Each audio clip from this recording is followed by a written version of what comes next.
really trying to maximize their efficiencies and interact with customers, at different levels. Again, our technology and data is really helping to play a critical role in that.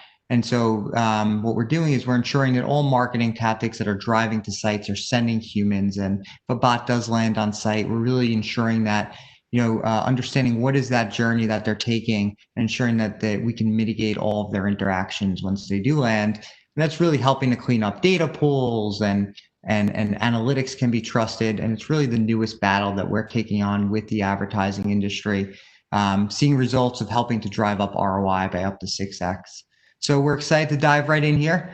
And thank you for that introduction. So, I'm all about having some fun and keeping things as light as possible, especially times like these. I think you really have to stay sane. So, once these travel restrictions get lifted, where's the first place you're going? It's a tough call, Mark.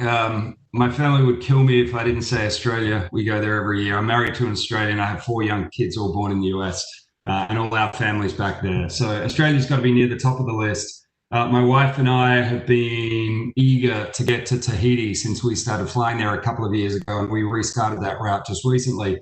But if I'm honest, in the last 48 hours, that might have all shifted, because I'll admit that over the last couple of nights, I've binged a little bit on Indian matchmaking on Netflix. And so I'm now keen to get to Mumbai. Never been there. It looks like awesome. Always wanted to get to India. So that suddenly shot straight to the top of the list. There you go. And I joked that I finished Netflix a while ago, but I have not watched that yet. So maybe that needs to be added to the list. Yeah, it's kind of a binge. It's worth a watch. So good stuff. Cool. And so what is your prediction on when you'll get to Australia again? That's a good question. I think it's going to be largely governed by border restrictions. I think, if we look around the world and we think about what's going on in terms of the travel industry as a whole, there are some of the challenge, obviously, sort of spun up by this pandemic, are the changes, the dynamic landscape that we're operating in terms of access to markets. And so there are many international countries that since effectively February, March have had their borders closed to some degree. If you were to fly to Australia, there's a 2-week quarantine that's required there that the government enforces and mandates.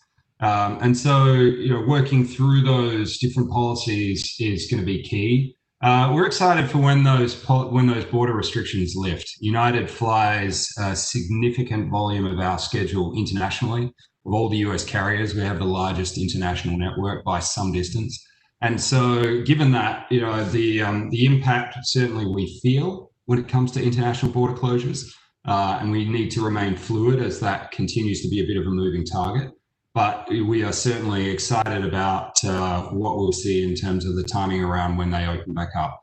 As to when, look, I think that's going to be largely tied to the availability and access and distribution of a vaccine or a cure or a treatment. And so I think it's reasonable to expect that while we are all excited for demand to come back, we see a lot of domestic activity right now.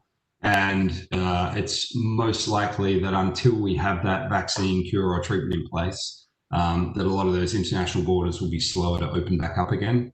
And that we'll have some considerations for travel around the US. And I know we're going to get into it, and so I won't sort of belabor the point now, but I think there is a lot that's emerging around the safety related to travel, and it's more about how you behave at the destination. That is something you want to be thinking about as a traveler, but I'm sure we'll get into that as we go.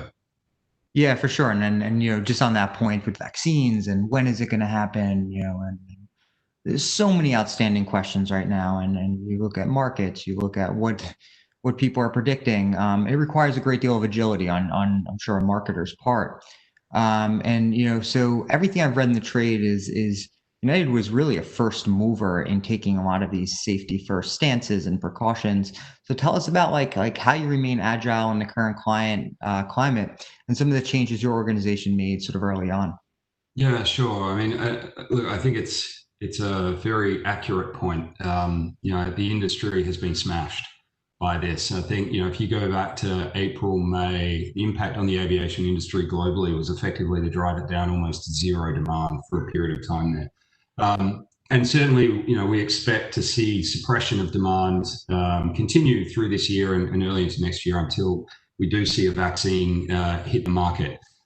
We are confident demand will return. And a lot of the steps that we've taken sort of through this cycle of the pandemic and of the crisis, I think have been done right from the onset to mitigate the impact on our customers, the impact on our employees, and to really position ourselves as an airline to come out of this strong and come out of this, as the leader that we were going into it. And so given the primary goal has been to ensure that United and all the good jobs that it supports is there to support our customers through the crisis and beyond. We did take some pretty aggressive steps right from the beginning. Certainly right up front, it was looking at what we needed to do to conserve cash within our organization, recognizing, we needed to continue to operate. But then equally and as important, I would say more important, were the steps that we took around communicating the steps we were taking around cleanliness and safety to our customers. So from a marketing and communication standpoint, we paused a lot of what would have been regarded as our traditional marketing that we would have had out there. And we shifted a lot of that over to really talk to customers about, what options they had available, what we were doing as an airline to change the way we were cleaning our planes, change the way that, we were boarding our customers. We donated some of the space we had early on that we couldn't get out of that were ad bookings to UNICEF, and we made that available, for any campaigns we couldn't postpone. Our focus on safety, I think, this is true for the aviation industry, certainly true for United, it has always been front and center. It's our number one priority. And so communicating that to our customers and ensuring that those that are traveling can travel with confidence, knowing that on board, they're traveling in a safe environment, that through the travel journey, that we're taking every step that we can to ensure their safety and that they can travel with confidence. That's been really a focus around sort of the steps that we've taken. So, early on, as we made various policy changes from boarding processes to making masks mandatory for our customers, for our employees, on the plane, in the airport, around there, we used all the different channels that are open to us, our app, united.com, emailing our customers frequently, using social media to communicate all of this. And we've gone out continually throughout this timeline to ask the question, are you getting enough information? Are you getting the right information? What do you want to know about relative to your travel journey that is going to make you feel more confident that you can travel safely when you're flying with United? And so that's been the focus of most of our marketing and our communications activity, is really shifting to messaging around safety, around cleanliness, around hygiene. And core to that, and maybe I'll pause there, see if you've got sort of any questions relative to that, but core to that is the rollout of our Clean Plus program. So I do want to sort of dig into that, but let me pause for a moment. Yeah, no, it's interesting. And, I think about myself as someone who used to hop on a plane every week, whether it's for mostly for business and then for personal, and then my whole life has changed. And I think about, a lot of the stuff you're mentioning is, look, you want people to walk off that plane and feel like they had a safe journey and they're going to be safe at the next destination. And I think a lot of it is really about changing my mindset that I'm going to be safe when I travel. And it sounds like you're really getting there to ensure that we hit that point. Yeah, I mean, I think coming back to your opening question, United has always been a leader in the aviation industry. We've always sought to set global standards for, safe practices, for how we market to customers, for innovation.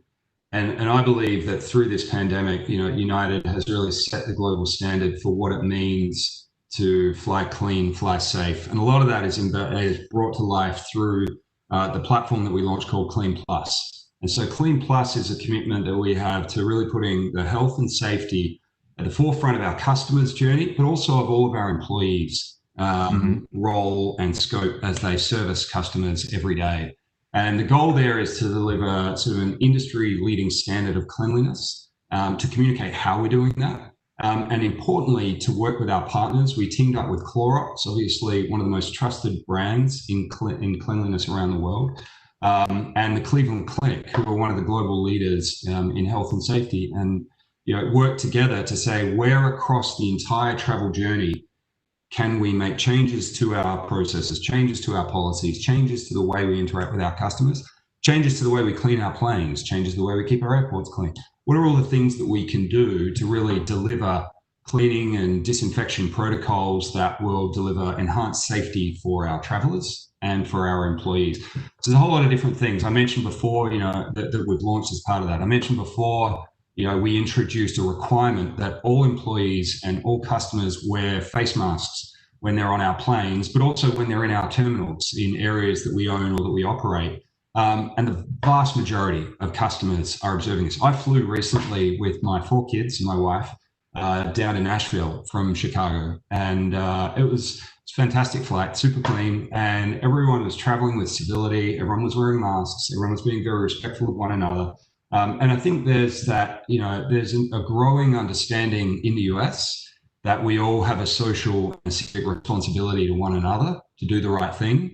And as part of that, I think we're working together with our customers and with our employees to make sure that message on masks is right at the top. I mean, the science is clear. Cleveland Clinic has worked very closely with us on this, that wearing a mask is probably the single greatest thing we can all be doing to really slow the spread of COVID. And using that as an example, that was a situation where we, as a leader in the industry, went to all of our peers to say, listen, here's what we're going to do.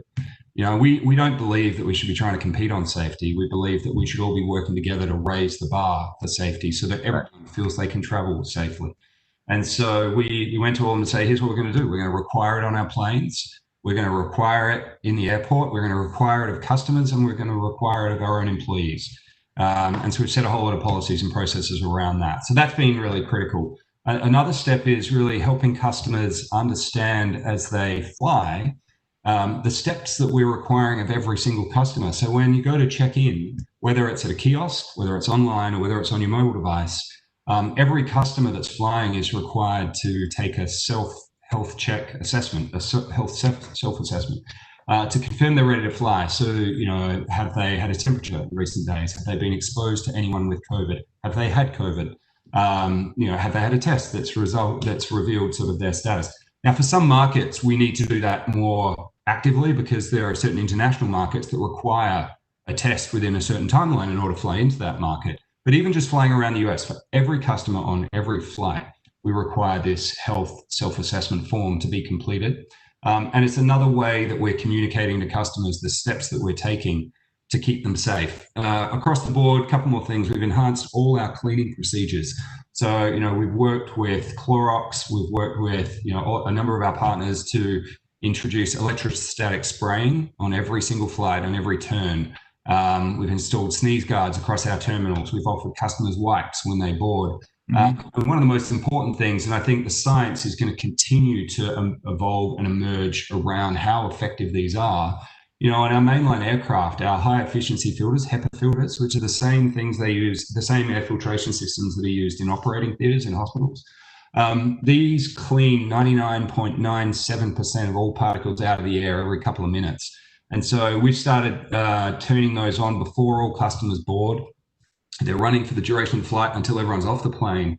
And the impact and the efficacy of those, I think, is really going to emerge as something that shows that flying on a plane is actually one of the safest public places that you can be because of how powerful they are. So, our job as marketers is to make sure that our customers know about all of those things that we're doing, because there's a vast array of steps. There's an army of people out there dedicated every day to looking at where and how we can improve the safety of every one of our travelers' journeys. And it's the job of the marketing team at United to make sure that our customers understand that they understand where in that ecosystem they fit and their responsibilities. And critically, that they understand that we're doing everything that we can to ensure that they can travel safely and with confidence.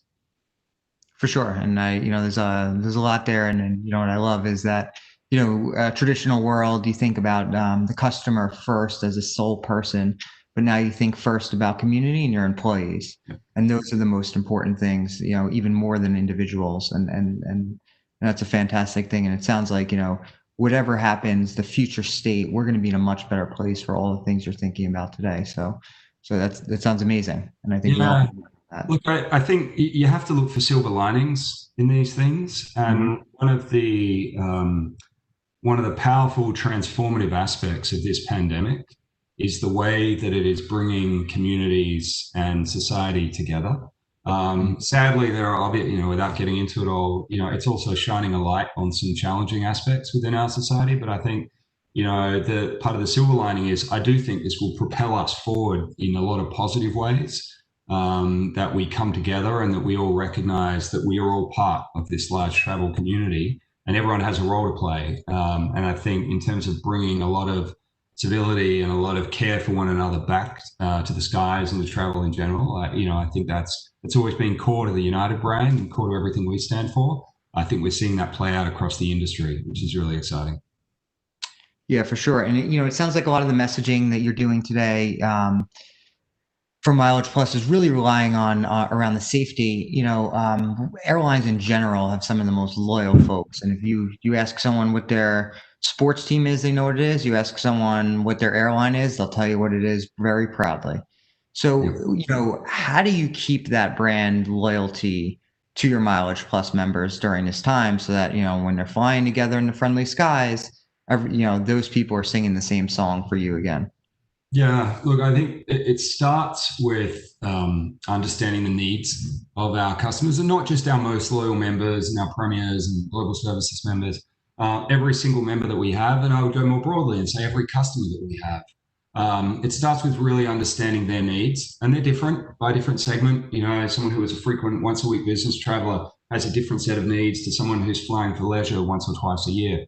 And so really understanding those needs and then taking a hard look at our policies and our processes and our program rules and our airline rules and our ticketing rules and making changes. And I think that's one of the hallmarks of United, and certainly the United of today and of the future, is a flexibility and a nimbleness to recognize that as the market shifts and evolves, and as the needs of our customers shift and evolve, so will we.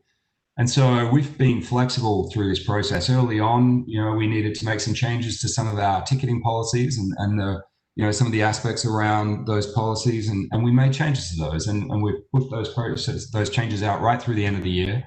And as has the rest of the industry. And I think across the board, we can see that, that need for flexibility, that need to give customers confidence that they can buy a ticket and know that if they can't fly tomorrow, they can fly later. That's been really important in this time. For our Mileage Plus members specifically, there are a number of things that we did really early on. Together with another airline on the same day, we announced a shift on our program policy for our Premier members, really putting the message out there that they are very important to us, and that the status that they have earned for their flying activity in the prior year, recognizing that it's unlikely they're going to be flying as much this year. And keep in mind, this was back in April, and we just didn't know how long this was going to go for. But recognizing that, we extended the Premier status of all of those members through to the end of next year. In fact, through to the end of January 22. That was a really important step, and that put at ease the minds of a lot of those most frequent, most loyal travelers that we have. But that doesn't work. That doesn't necessarily add value to our everyday members, our general members, who maybe don't get that status benefit. And so we've been continually looking at everything that we can do in our program to recognize the value of those customers to United, the importance of them, and to make sure that they're getting value from the program back in exchange. So whereas I know a number of carriers across the industry have turned off different redemption options as they've tried to control cash outflows, we've recognized that all customers, different customers have different interests. And so we've continued to offer all of the different ways that members can use their miles. We've also added a whole range of different ways that members can earn miles. So for example, we had various program promotions and options in place for our carriers of our Chase co-brand cards to earn 5 times miles on the grocery category, or 3 times miles on the grocery category, depending on the card they carried. Recognizing that they weren't flying as much, and travel was always a way that they accelerated their earning. Everyday spend was off the charts as we're all in lockdown and getting food delivered and watching a lot of Netflix. And so we recognized that and gave those customers more ways to continue to earn. So, whether it's changing policies around status and extending that, whether it's finding more ways for customers to earn miles, or whether it's keeping available all those different redemption options that are there for them, we have continued to provide that. And in doing so, we've also made sure to share that with customers and tell them about the things that we're doing. Early on, just from a marketing standpoint, we took a hard look at all the communications we had to say, is there anything out here that would be viewed as tone deaf, that's not appropriate to be putting out there at this time? And so, we turned off all the marketing around get out there and do live sort of social activities and events. And instead, we plussed up all the communications around things like home delivery and meal delivery and various services. We brought things like a month's free meditation and yoga in home with a virtual service to all of our members. Just ways that we could tap into the fact that we're all at home together, we're all in it together. And so we wanted to let members know that we were thinking about them every day. For sure. And it's some smart thinking. And I think thinking about people's sort of mental wellness it goes a long way in terms of, it might not have anything to do with what you're doing today, but the long-term impact of how people think about moments like that, I think goes far. So we've hit on a lot of sort of the brand messaging and the ways United has really sort of taken a stance in market and how you're communicating that. We'd love to dive into some of the more execution items and the data and analytics and how you're playing in that world today. I think, during a pandemic, a lot of traditional thinking, everything you begin to think twice about. There's no textbooks to read about. And when you start thinking about like data points, what matters right now to ensure you're creating both short-term wins and then also setting yourself up for longer-term success? I think, and I tapped into this before, I think the platforms or the processes that you have in place to understand what matters to different customers now, and from that, what you can infer will matter to them tomorrow, and then, going forward, and having the capability to react and adapt on the basis of those insights and those needs that you surface. So a good example of that is, early on in this pandemic, we effectively took over our website and our mobile application with COVID-related messaging. We turned off all the typical stuff that we'd have out there about destinations and fare sales and information promoting program partners and similar. And it became all about COVID. What are we doing to keep you safe? If you have to fly, what are we doing to keep you safe? If you've got a ticket that you need to change, how have we adapted our policies to be more flexible for you? And so, that was really the focus. So that's what customers were telling us. And we were able to infer that both through the activities we were seeing on our own channels. And we monitor that, on a daily, hourly, by the minute basis. And then equally, we have a whole series of platforms that we use to poll the sentiment of our customers. We have that in good times. We've really ramped that up in the current environment. And so we have sort of what we call like the COVID sentiment wave, and it runs out, every couple of weeks. And we're really using that to test what is top of mind right now amongst our customers. And what are we seeing from that insight that helps us think about the way we need to go to market, not just through our communications, not just through our marketing, but as a company. What does it tell us about the needs of our customers domestically, of our leisure customers, of our business customers, of our big corporate accounts? And we look at all of that across the board, and we use those insights to make changes. A good, really tactical example of something that we adapted through this process was just taking a look at in our FAQs around COVID, what were the topics that people were selecting? Like what questions did people want to know about? And using the insight around that, then just to reorder the way we present that, and then to change what we talk about in the messaging that we would be proactively sending out to customers. And, taking, rather than sort of taking what we thought was important to customers, really looking at what we could learn was in fact most important to customers based on their behavior, and using that to really adapt and adjust the way we were messaging and communicating with them. When I think about some of the big sort of emergent trends that have come out of these different sources of insight that we have, I think I mentioned before, safety is kind of always our number one priority as an airline. But safety has taken on a whole new meaning. Safety used to be about getting you from A to B safely. Now it's about also being safe throughout that journey. And for a lot of our customers, the journey that they think about when they're considering flying isn't just the flight. It's booking, it's the trip to the airport, it's at the airport, it's the flight, it's post-airport. And so we need to think about where and how we can have an impact on safety and cleanliness throughout the entire trip.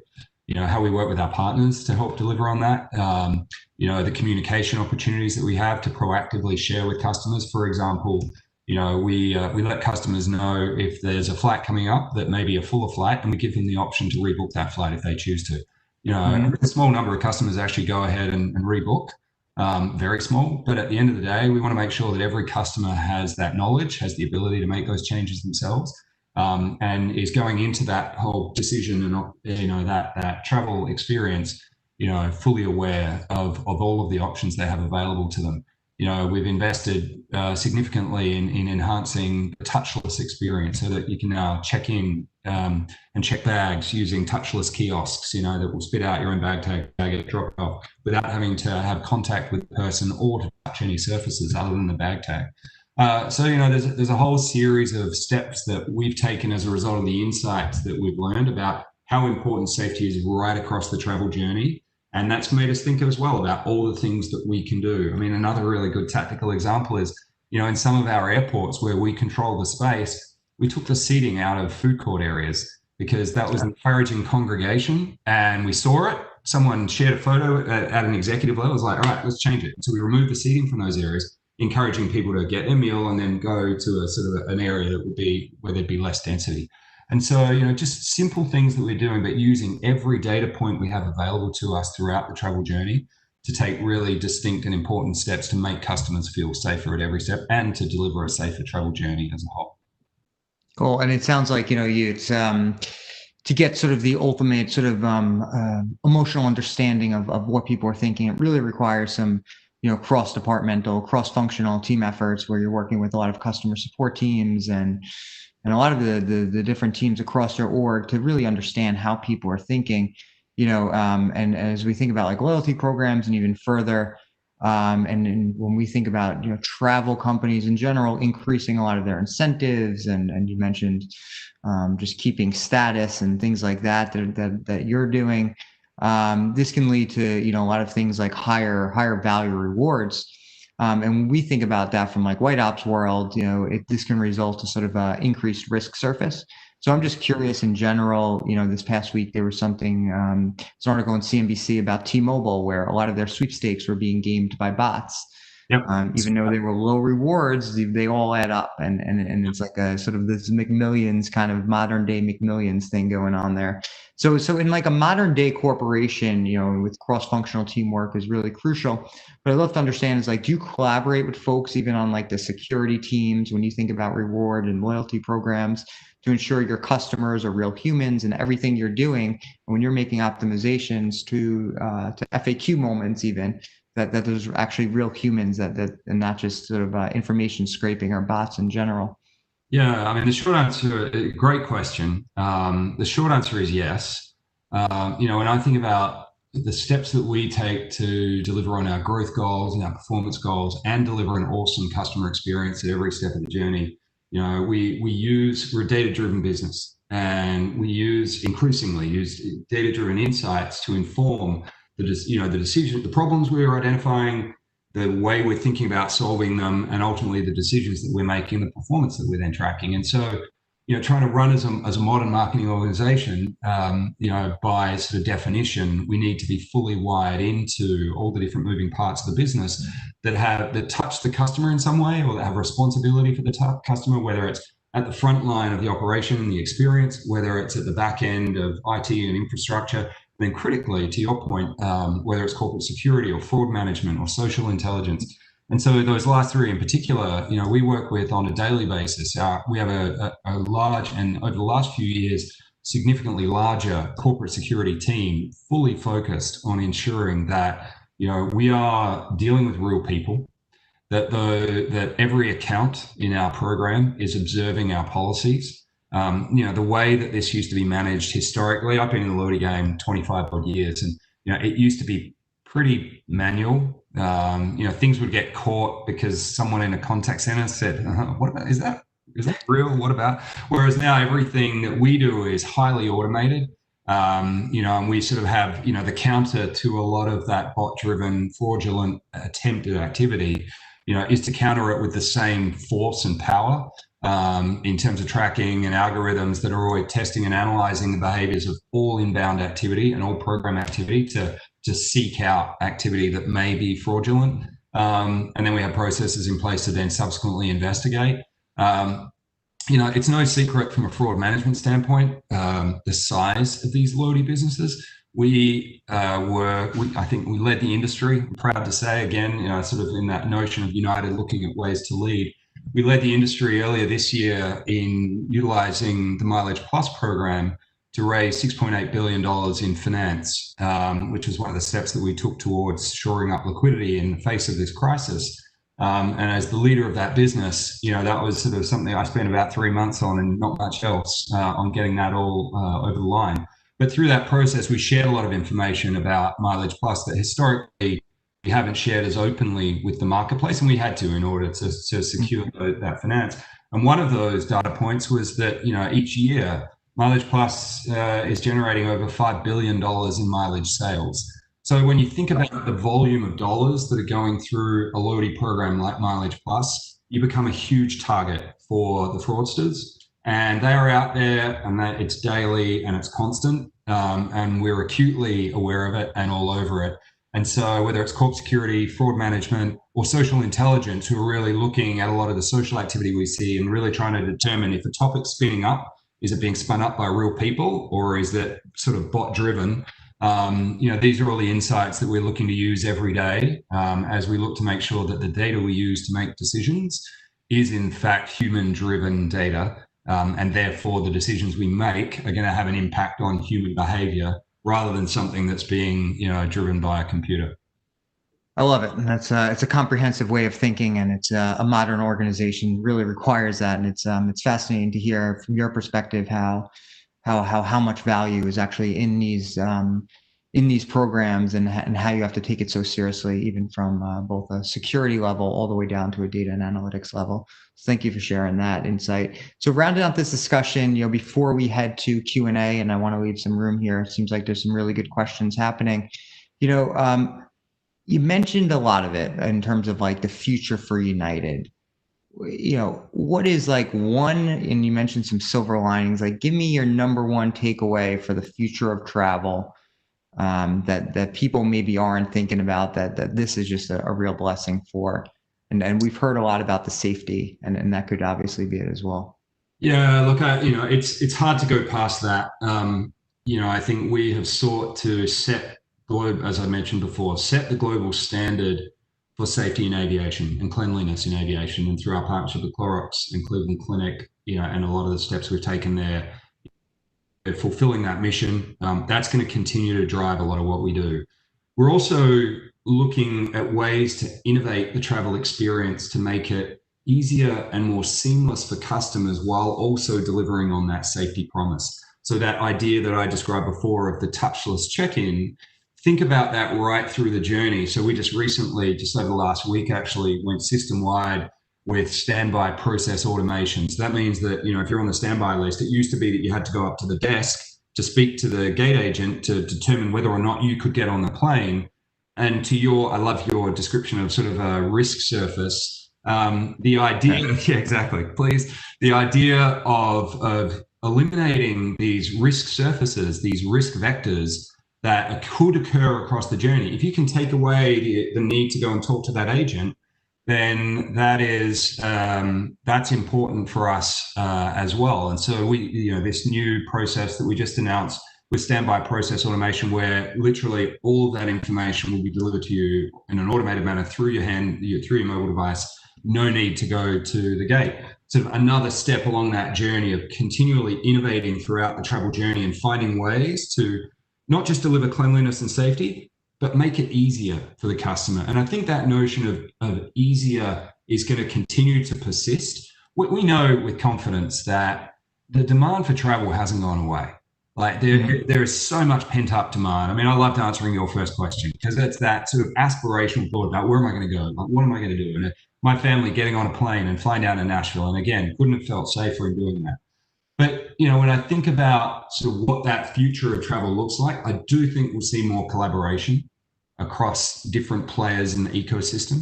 I do think we'll see more of a focus on ways that we can use technology to both deliver personalized messaging communication, so standard marketing, statement, but really to take that all the way through to every aspect of the experience and ensure that the operation is delivering a personalized experience for you that minimizes and mitigates any risk potential, because COVID-19 eventually will get past, but in our lifetime, we'll see another instance like this. And I'm confident that what we're going to see coming out of this is a lot of preparedness and readiness so that the next time around, we will all feel a lot more ready for this and we won't see it hit as hard as it has this time around.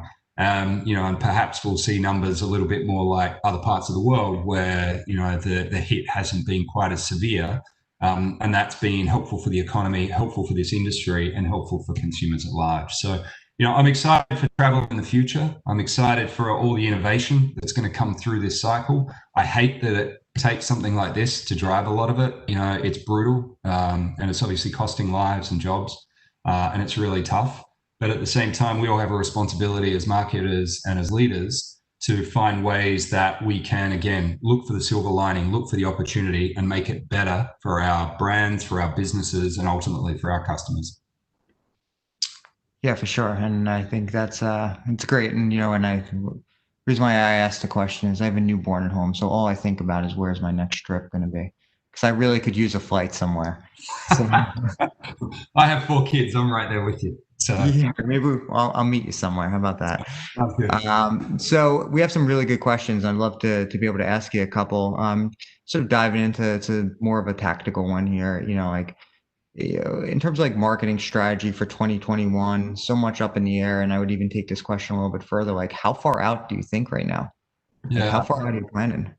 that's a great question. I mean, it's tough because there's so much ambiguity and uncertainty. We are certainly thinking and planning. I had a planning session yesterday with my team around 21. And what do we see in front of us? Where are we going to be? What does 21 look like? Again, until we have vaccine that's widely distributed and deployed, or a cure or a treatment, I think we're going to be in this period where travel remains suppressed. International borders are a challenge. We encourage, we're seeing a lot of domestic travel, and that's somewhat, we're seeing a lot more of that pick up than international. And so we certainly think about what we're doing from a domestic standpoint. We just recently launched adding 28 daily nonstop flights to Florida beginning this winter from markets like Boston, from Cleveland, from Milwaukee. And so it's, historically we haven't flown that. Everything we did was through one of our major hubs, and we're now doing this point-to-point flying into Florida, recognizing that for our customers who might have previously gone to Europe or similar, they're going to want to travel around the US. They may want to go to a warmer climate. And so we're going to provide the opportunity for that. So, I think we can look as far out as 21. Beyond that, I don't think we're going to see travel return to 2019 levels, for at least a couple of years, until I think it's going to take us to get through 22 to get to 23 before we get back to it. And so that means that we're going to be operating in this world of not ambiguity, but of flexibility and being really nimble. And if I could, encourage, if everyone takes away one thing today, it's be nimble, be willing to shift and change how you do things. The plan that you had obviously doesn't stand, but you've also got to be able to look at things and make changes really quickly. And I think that's going to be the hallmark of brands that do well in this time. Yeah, it's interesting. And if you just take obviously, you just take like the business travel world and, conferences like CES, as they're canceled, like how many people were supposed to fly to Vegas, and until even like the business world opens up for travel again, I think that the trickle down, oftentimes people say, okay, Mark is flying on business. Hey, Mark, how was it? Oh, okay, now I feel comfortable doing it again. So maybe like that forces the card, and then it Yeah, trickles down from there. I do. You raise a great point. I think there's a really interesting opportunity across the travel industry for testimonials. For those that have flown, I get a lot of feedback directly from customers saying, "Hey, look, I flew for the first time yesterday. It was awesome. I Hmm. felt great. I felt safe. Everyone was wearing masks. Plane was super clean. I could, all the practices that were there, like it felt good." And so I think it becomes, to a large extent, more about the destinations and how you're behaving out in public, more so than kind of the travel journey itself. Because I do think that we'll see more of that. So I think that testimonial opportunity is a real one. Yeah, networking effect certainly goes a long way for a lot of people's mindsets. And there's another good question. There's a lot of good questions here. There's one about like co-marketing overall, and you mentioned with Clorox, and you have the partnership there. Like, there's a lot of marketers on the call here that and you think about like how one bad story goes a long way. So coalitions and things like that. It's just so important to get everyone on board together. So like what does the co-branding opportunity mean? And how do the folks that are other marketers that want to sort of take your lead on that, how do they follow that path? Yeah, look, it's another great question, and it's one as we sat back and said, look, in this time there's sort of co-marketing, then there's co-branding, and we have obviously we have co-brand partners through our business, but we also have sort of these co-marketing opportunities, and with Clean Plus, as we were building out the idea for that, recognizing that we wanted to bring partners to the travel industry, partners to aviation that would help allay concerns, build confidence, build trust with our customers.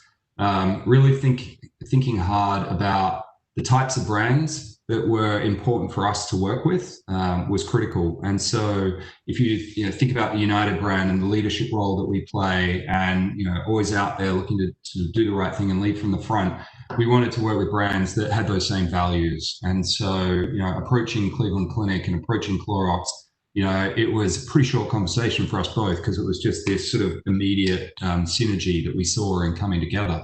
There is absolutely opportunity through this time to work together, with brands across, the same industry, clearly coalitions within travel, and some of our biggest travel partners, we're in discussion with to say, how can we help build confidence amongst US travelers nationwide, and travelers around the world, but very focused obviously in the domestic market. But equally, where are the adjacencies to our industry that brands can come together? And I think of Clorox and Cleveland Clinic very much through that lens. The adjacency here is safety and cleanliness and hygiene and the processes and policies that we have, and ensuring that we're not just making them as an airline focused on safety, but all of those decisions, every single one, is informed by science and is informed by experts in their field. And that's where I would say, as you look to partners, think about what they're bringing to the table. For us, it was that level of trust and expertise in the best interest of every single one of our customers. Cool. Well, thank you so much for your time. Looks like we're out of time. As much as I want to ask you, since we went to Nashville, what your karaoke song is, and we have Laura from Pandora, what her karaoke song is. And I figured that was the final question here. I love, I've been listening to some like 90s rock, like Third Eye Blind right now. Nice. Yes. Give me a little bit of 90s. Love it. Like a good Oasis or something like that. Let's go with me too. I had the good fortune right before this pandemic of emceeing United's Global Leadership Conference. And I had sprung on me while on stage the opportunity to join a house band. And I had about 30 seconds to pick a song. So I went for some AC/DC because I knew it was right on. So it was good fun. I like to rock out. So yeah, I'm in addition to travel, I'll tell you, I'm also, this gal's excited for some live music. Oh yeah. Get me in a plane, get me some live music, and I will be set. I loved hearing from you, Mark. You did an awesome job. Luke, I really did enjoy hearing about United's Clean Plus, and you truly have set the global standard in cleanliness. And I love the partnerships that you discussed. And as a market, from a marketing perspective, I loved your point about testimonials, because that's all that people are talking about is like, have you flown? What's it like? Like, give me some feedback. And I think right now, from a marketing perspective, I think this is a huge opportunity to really showcase a brand and also showcase how comfortable people are getting on a flight with United. Absolutely. Appreciate that, Laura. Thank you. Thanks for having me today. And Mark, thanks for doing a great job. That was terrific. Enjoy the conversation. Very easy with you. Thank you very much. Thanks, Laura. Awesome. Thank you, Luke. Thank you, Mark.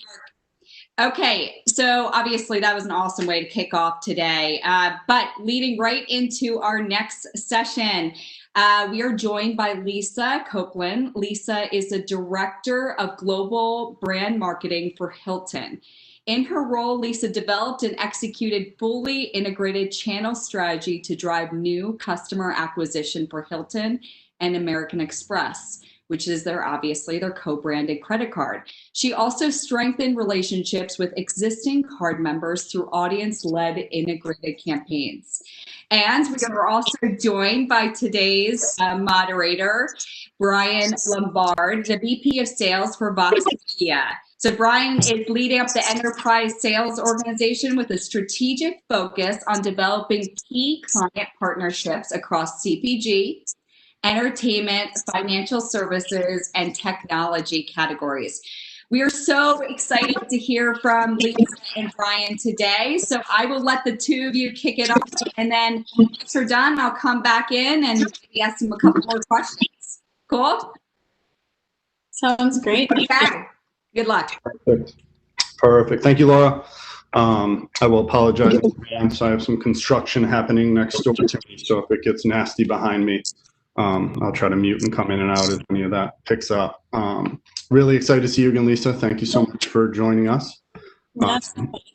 I'm excited to pick up some of the conversation that Luke and Mark had. I feel like they're touching on a lot of common themes that we'll probably hear throughout the day, but really excited to get Hilton's unique perspective on what you're seeing in some of your core markets and across some of your core brands and properties. So before we jump into some of the more present and future, trends that you guys are investing and focusing on, I thought it'd be interesting to start a little bit with your past. You do come from a very diverse background with a lot of experiences across categories, which I imagine may have helped you as you've worked through this current one.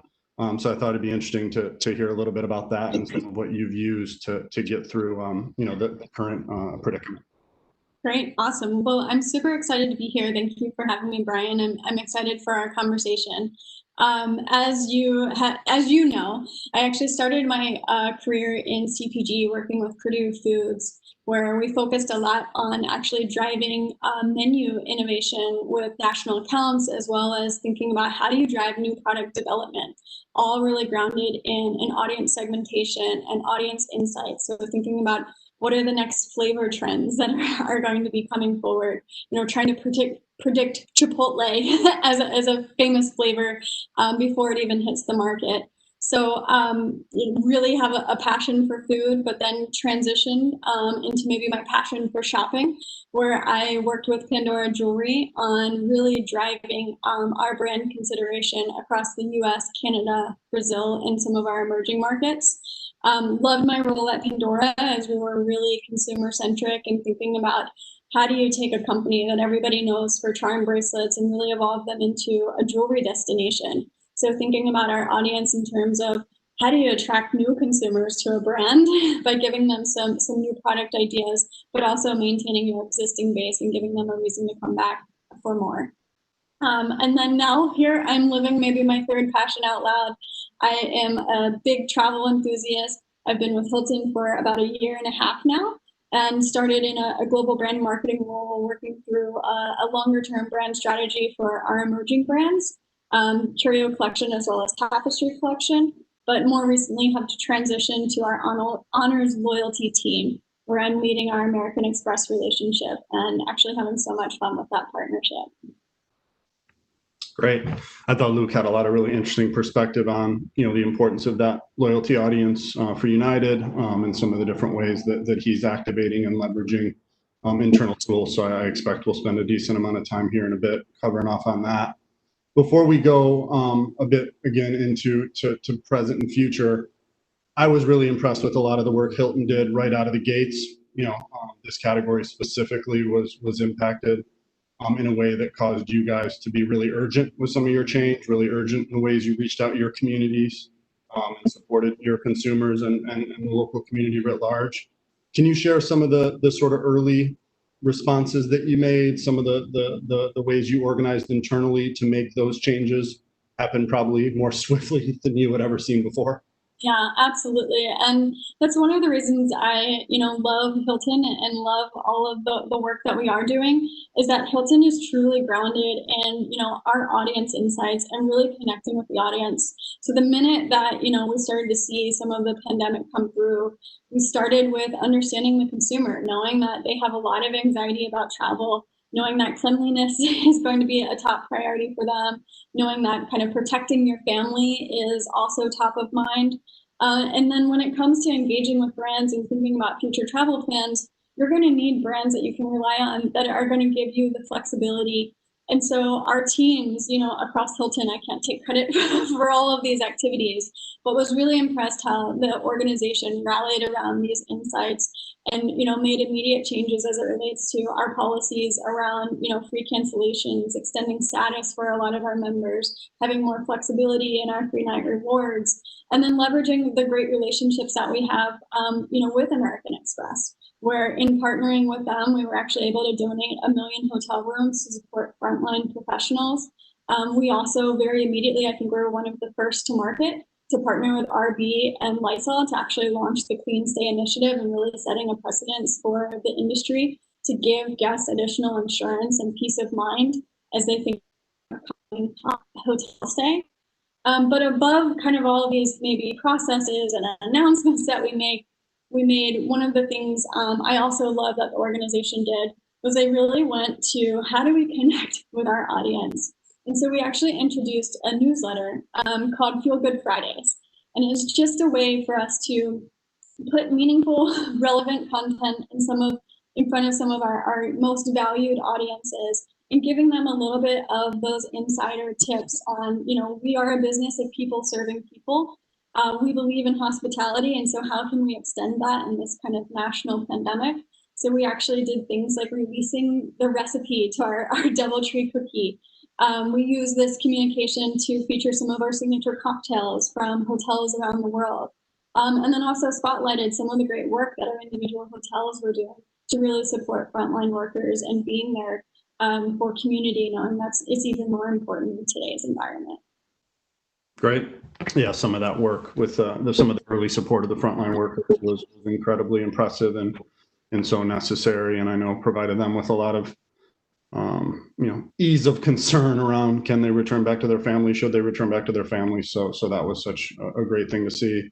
The thing that you mentioned there, which I again acknowledged in the conversation between Mark and Luke as well, is I would say maybe this category, travel largely, is perceived as maybe being very rigid in terms of policy.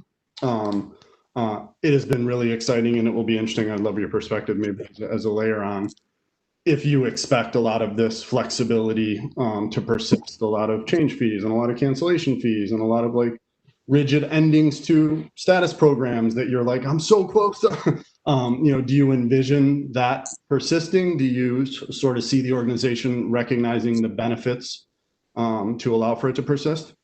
Absolutely. I think more than ever, as I kind of shared before, we want to be there for our audience. We want to be there for our consumers. And it's not, not getting them caught in these gotcha moments, but, really being by their side as an extension of, their community and building those trusting relationships that they know we're going to do, what is right during these challenging times. I do think there is kind of a reason and a role for some of these protocols, and we're going to need to continue to evaluate them, but we'll continue to evaluate them, I think, with an audience first mindset and really making sure that we're understanding what's most important to them and then how do we deliver the best programs that are going to really satisfy those needs. Great. That's helpful. So if we shift to, sort of where we stand today, through the first, call it 5 months, 6 months of this now, I'm sure you guys have started to recognize trends that are no longer, current, but also expected to last well into the future. But, in the current state, where are some of the places that you're really focusing and reacting to consumers to ensure you're delivering? Yeah, no, it's a great question. And it's interesting, as I think this pandemic has evolved. I'm not sure that all of us knew it was going to maybe last as long as it definitely has. And that, you know, very early on, we recognized and put immediate attention behind, you know, cleanliness, behind safety. And as we kind of move forward and as we evolve, you know, as a society, to me, these are almost simply table stakes now. So, you know, we're going to continue to set the standard and, you know, focus on cleanliness and focus on safety. But there's also some just broader insights that are emerging around everyone really, you know, missing that desire and their pre-pandemic life, if you will. And I don't know how many times we're kind of hearing about the new normal, but there are just simple things that we're no longer doing, like the ability to go over to a friend's house, the ability to, you know, go out to eat at a restaurant and not feeling nervous about that. So there's still a lot that consumers are out there desiring. And what I think we're starting to see from a travel perspective is that some of these activities we're getting a lot more comfortable doing. So we are going out to eat a little bit more. We're hanging out with friends, but maybe, you know, definitely 6 feet away. So the fear is decreasing, but the dreaming is still existing of what it used to be like and what it's going to be like tomorrow. And that's where I think Hilton has really stepped up and is partnering with, you know, our consumers and our audience to be by their side during the dreaming state and be by their side when they're ready to book and when they're ready to travel again. So, you know, really thinking about leisure trips a lot more than maybe business trips right now. I think we're all working from home, probably not traveling for business. We found out how to be really effective over WebEx and Zoom and Teams and all of those great resources. But we were so hungry to get out there and to go on a trip with family and to kind of see the world beyond the the home that we've been kind of quarantined in for the past, you know, several months. So a lot of our activity is really resuming around, you know, putting together some dreaming packages and, you know, being by the side of audiences as they're either dreaming or actively searching for any upcoming leisure trips. And also knowing that people are shifting to a lot more local travel. So, you know, probably doing a lot more road trips within driving destination, maybe less plane travel, maybe some more staycations. So you're getting to the resorts that are, you know, 30 minutes away. And how do we just kind of be by their side and kind of encourage and help them through that dreaming state?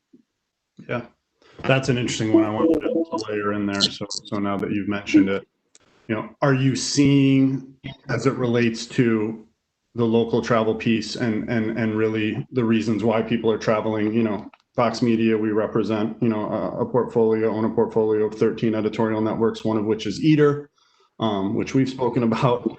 You know, that was a big passion point for travel and a big, you know, sort of demand area for people's travel plans and desires. As you see restaurant activity pick back up, you know, it's exciting to think that will become another reason to travel. But knowing that people were traveling to see family and maybe not to experience towns in the same way, had you seen behaviors change around, you know, the amenities that those consumers were looking for, you know, the expectations they had of you for those visits?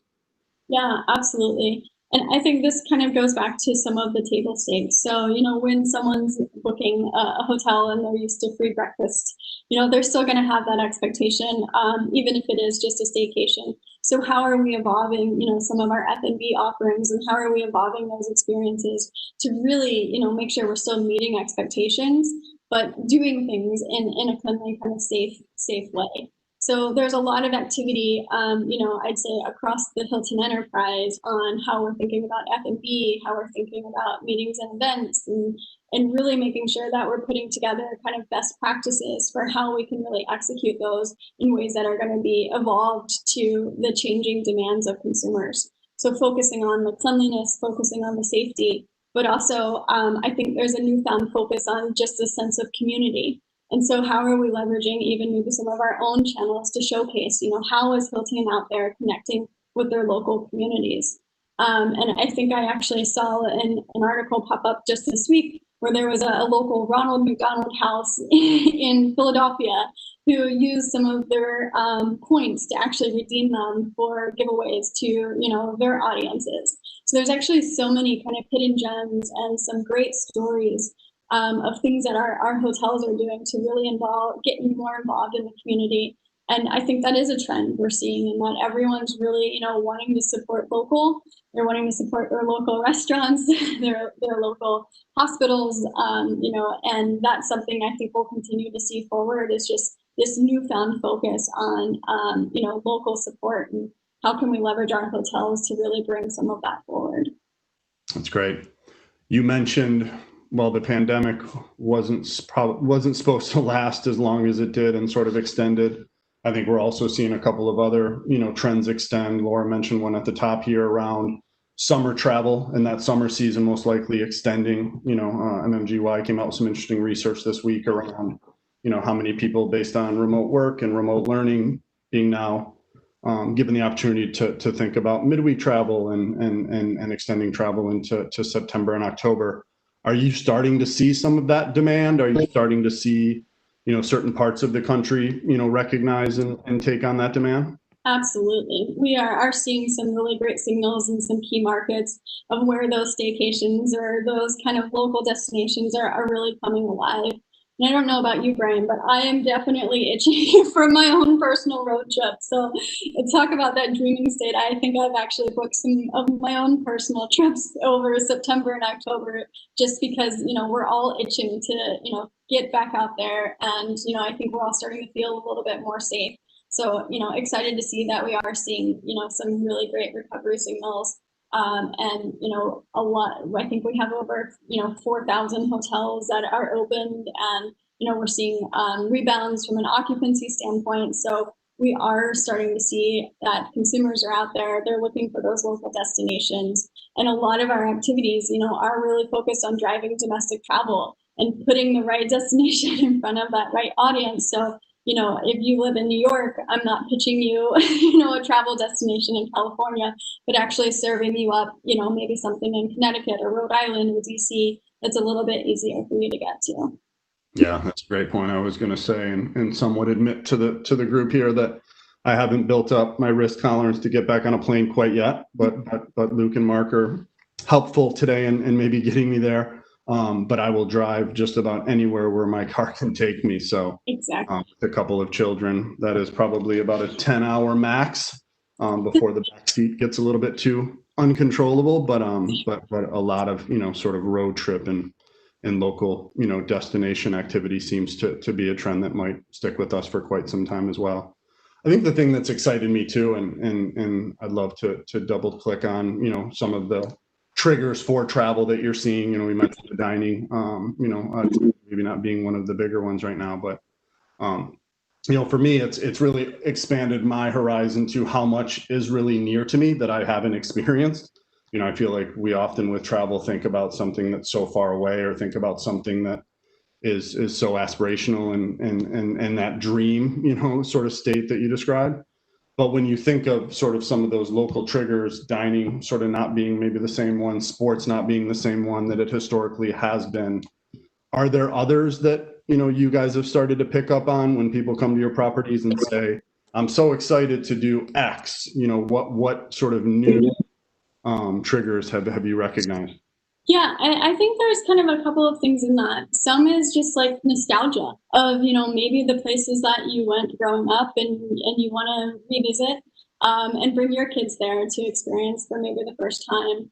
But I think it's also kind of frankly, people are looking to see. So, from being quarantined for several months, it's just nice to actually connect with your family, but maybe in an entirely new location. Or there's an opportunity where you've been quarantining maybe with, a few people in your family, and now you're actually going to venture out and maybe see that great aunt that you haven't seen in a couple of years, just so that you can really, experience something new and try something new. So, I still believe that, dining, sports, culture, all of that stuff is going to be coming back, just maybe not as fast as we had hoped.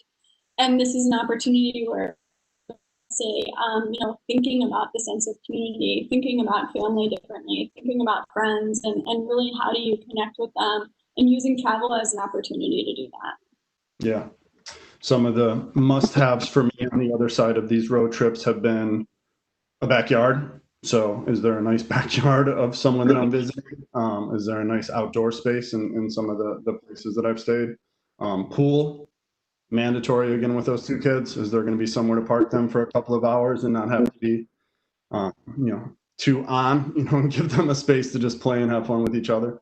And even national parks, I mean, talk about outdoor, people are just wanting to be outside, go hiking and kind of see a new area and explore it maybe for the first time.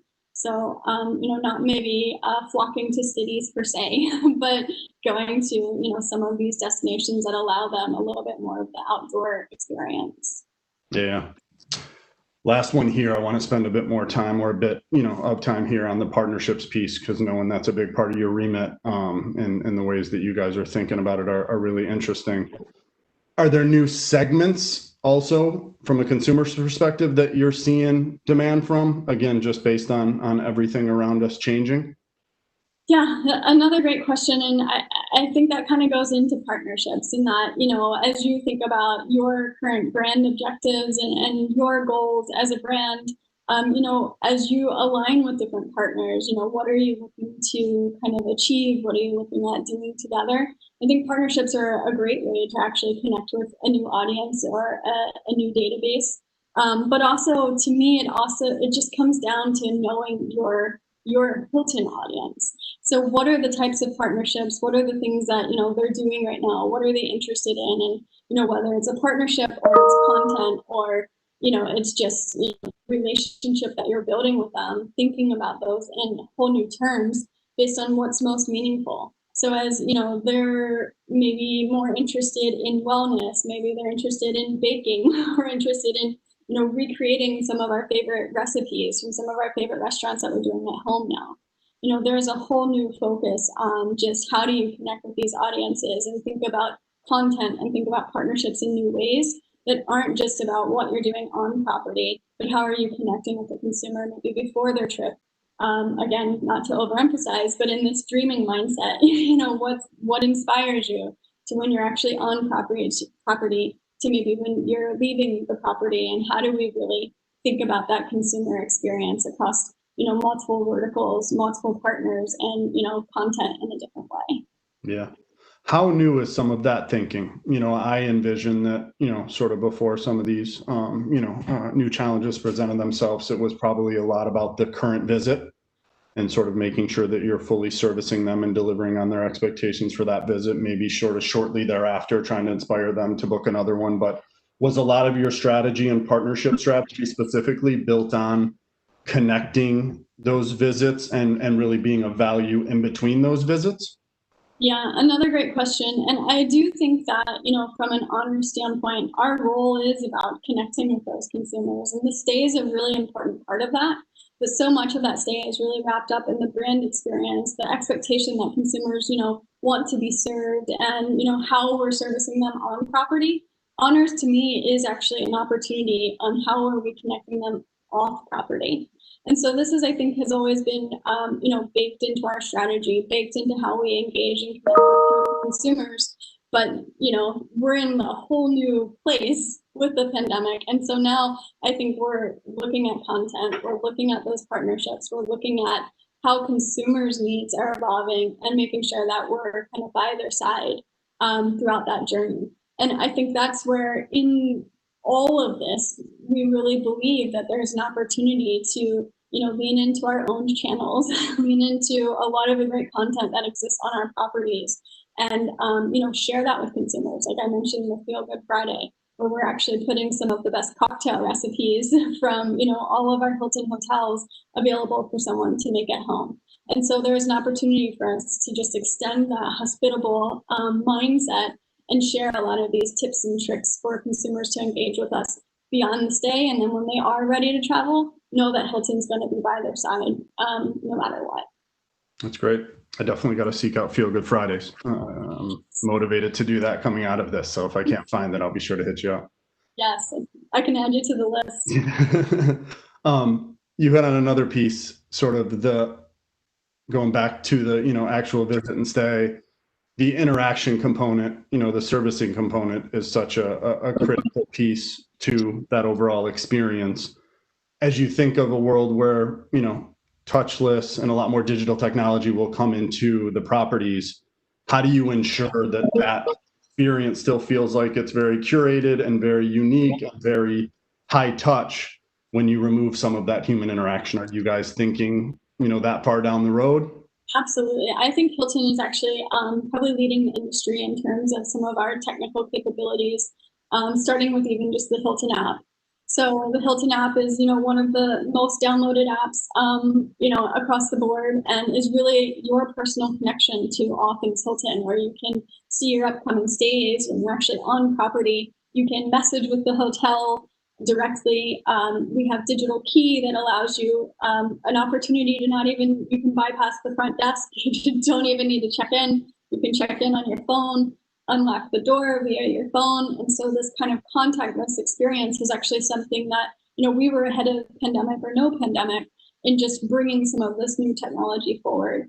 And so, we're constantly looking at that technology, thinking about how we evolve it. But again, everything really starting with the audience. What are they looking for from a tech standpoint when they're on property? And I think it's going to vary by brands where, some of our brands, the consumer might just want to check in, not be bothered, check out, and, have no interaction because they just, want to get in and get out. Whereas some of our other maybe full service or luxury brands, when they go to a Waldorf Astoria, they expect to be taken care of. And there's a certain level of service that, we're not going to give up and that we need to make sure that we maintain. But it's really about understanding those audiences and finding that right balance where you might still want to do the digital key when you're at a Waldorf Astoria. But if you need something and you have this service expectation, how are we making sure that we're servicing you in the ways that you want to be, communicated with? And so I think we've actually done a lot of work to really understand, our audiences by brand and how are we connecting with them and really, giving them the right level of amenities and services based on their needs. And, enough distinction across the brands that what your experience is going to be, when you're staying at a Waldorf versus maybe a Curio Collection. Yeah.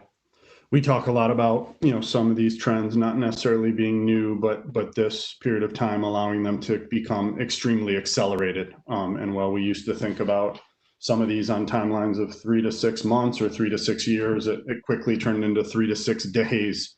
The perspective you had on data usage at Hilton, I thought was really interesting. So want to maybe use this as an entry point to talk about that.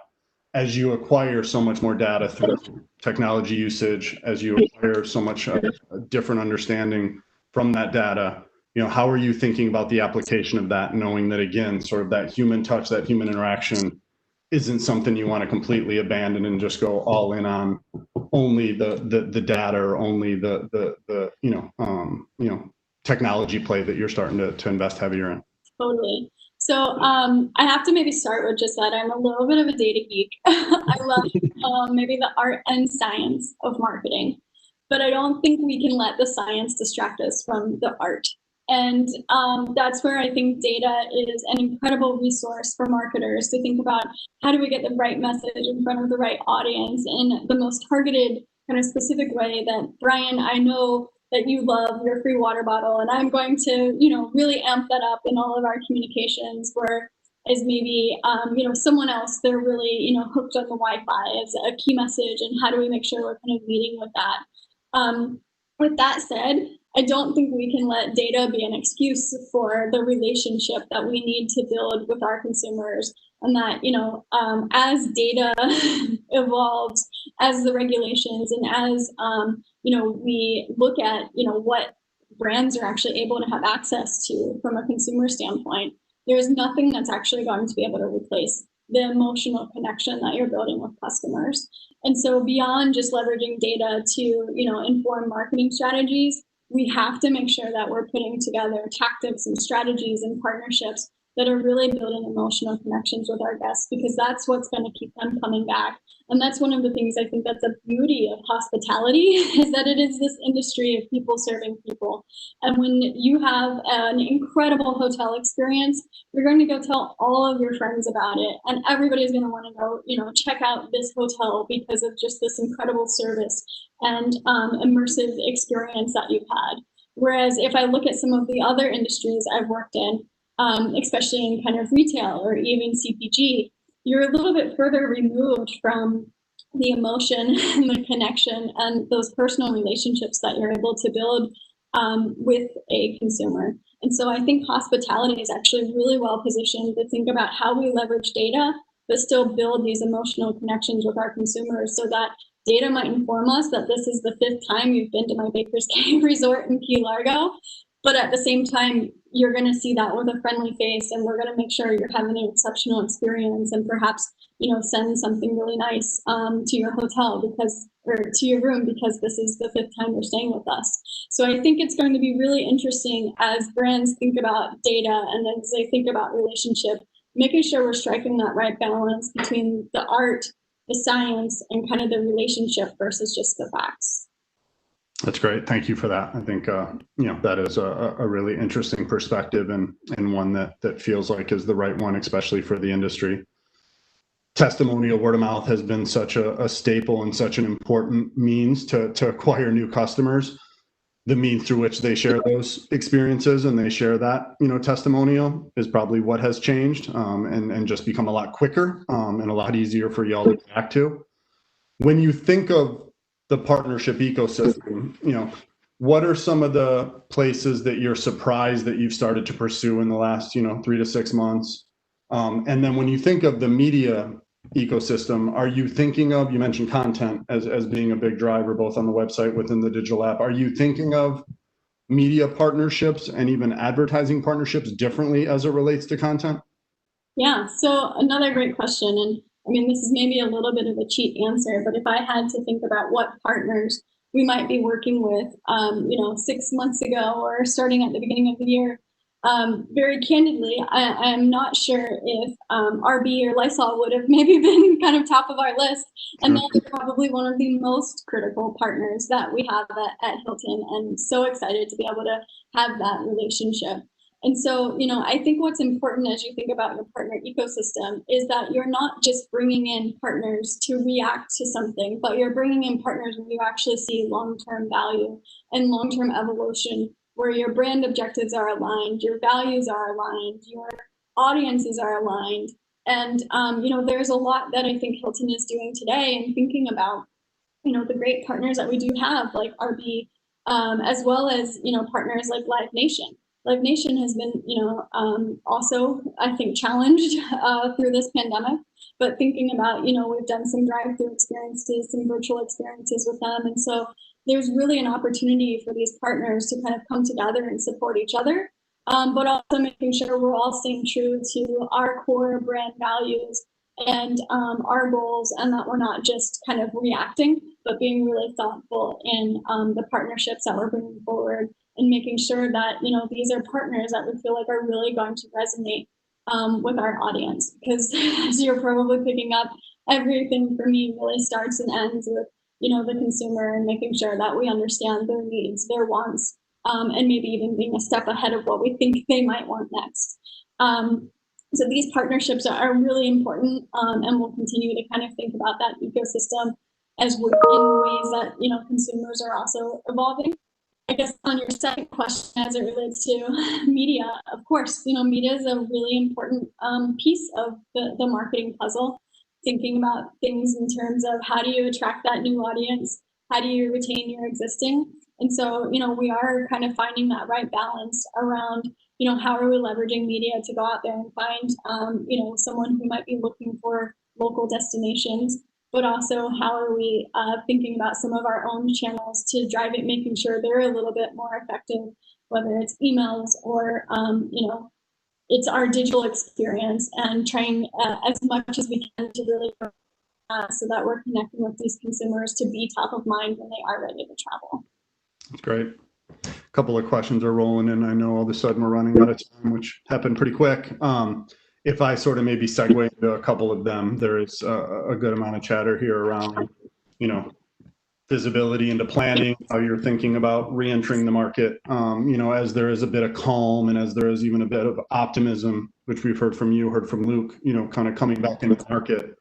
Where are you thinking about, as it relates to re-entry, and you focus some of those market strategies in the early days? I guess I wouldn't necessarily even maybe use the word re-entry. I would say that from a planning standpoint, everything we planned for 2020 is probably, I don't know, sitting in a nice file somewhere or hasn't been opened yet on our desktop, as we're really redefining the plans for the end of the year. But I think what you saw from Hilton early on in this year, starting with March, is that, we are, an organization that's keeping up with our audience demands, keeping up with the consumers. And so, we're not slowly, but, we're seeing, great recovery signals. We're seeing that consumers are opening up a little bit.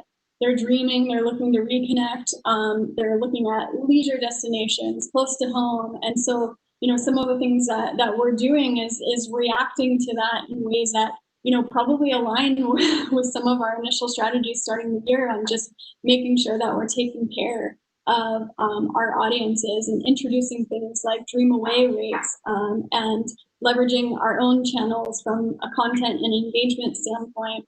And from a planning standpoint, we really have, I think, a lot of great momentum that we're going to see through.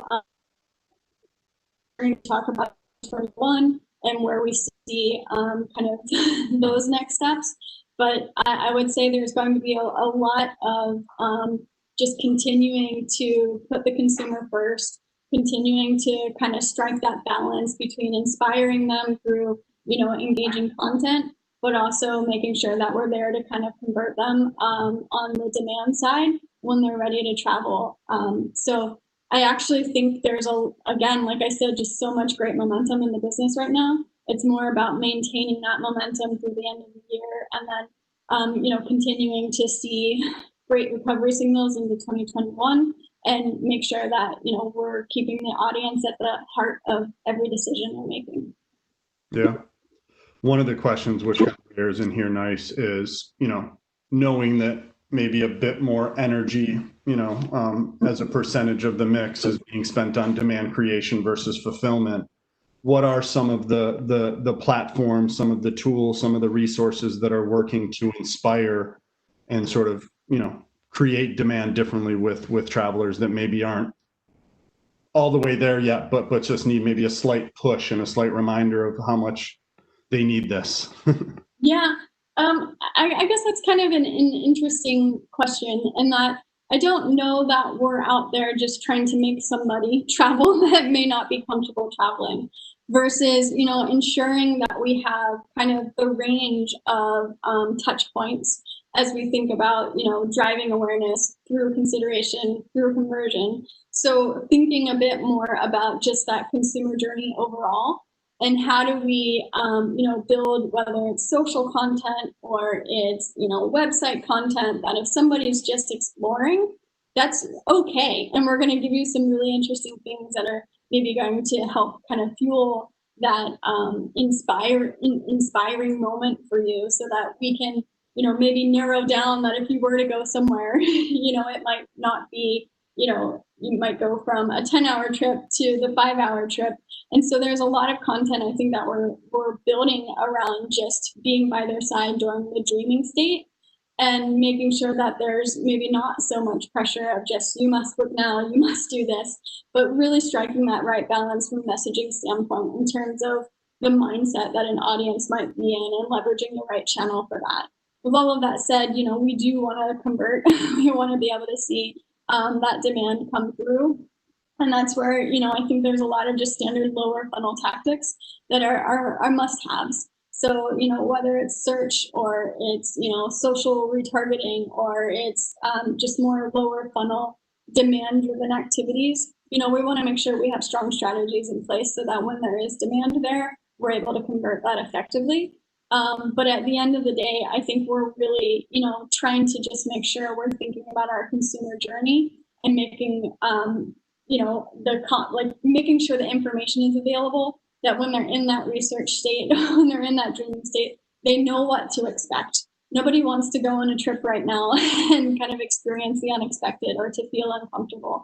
And that's where, I think we've done a lot from an industry standpoint in terms of our partnerships, in terms of, safety, cleanliness, the digital evolution, the F&B experience, even just, making sure that we're communicating from a web perspective on the restaurant might be closed, or the pool is open, but there's limited hours. So how are we really getting kind of that most relevant information in front of consumers and really, helping move them through the funnel versus maybe it feeling too much like a push?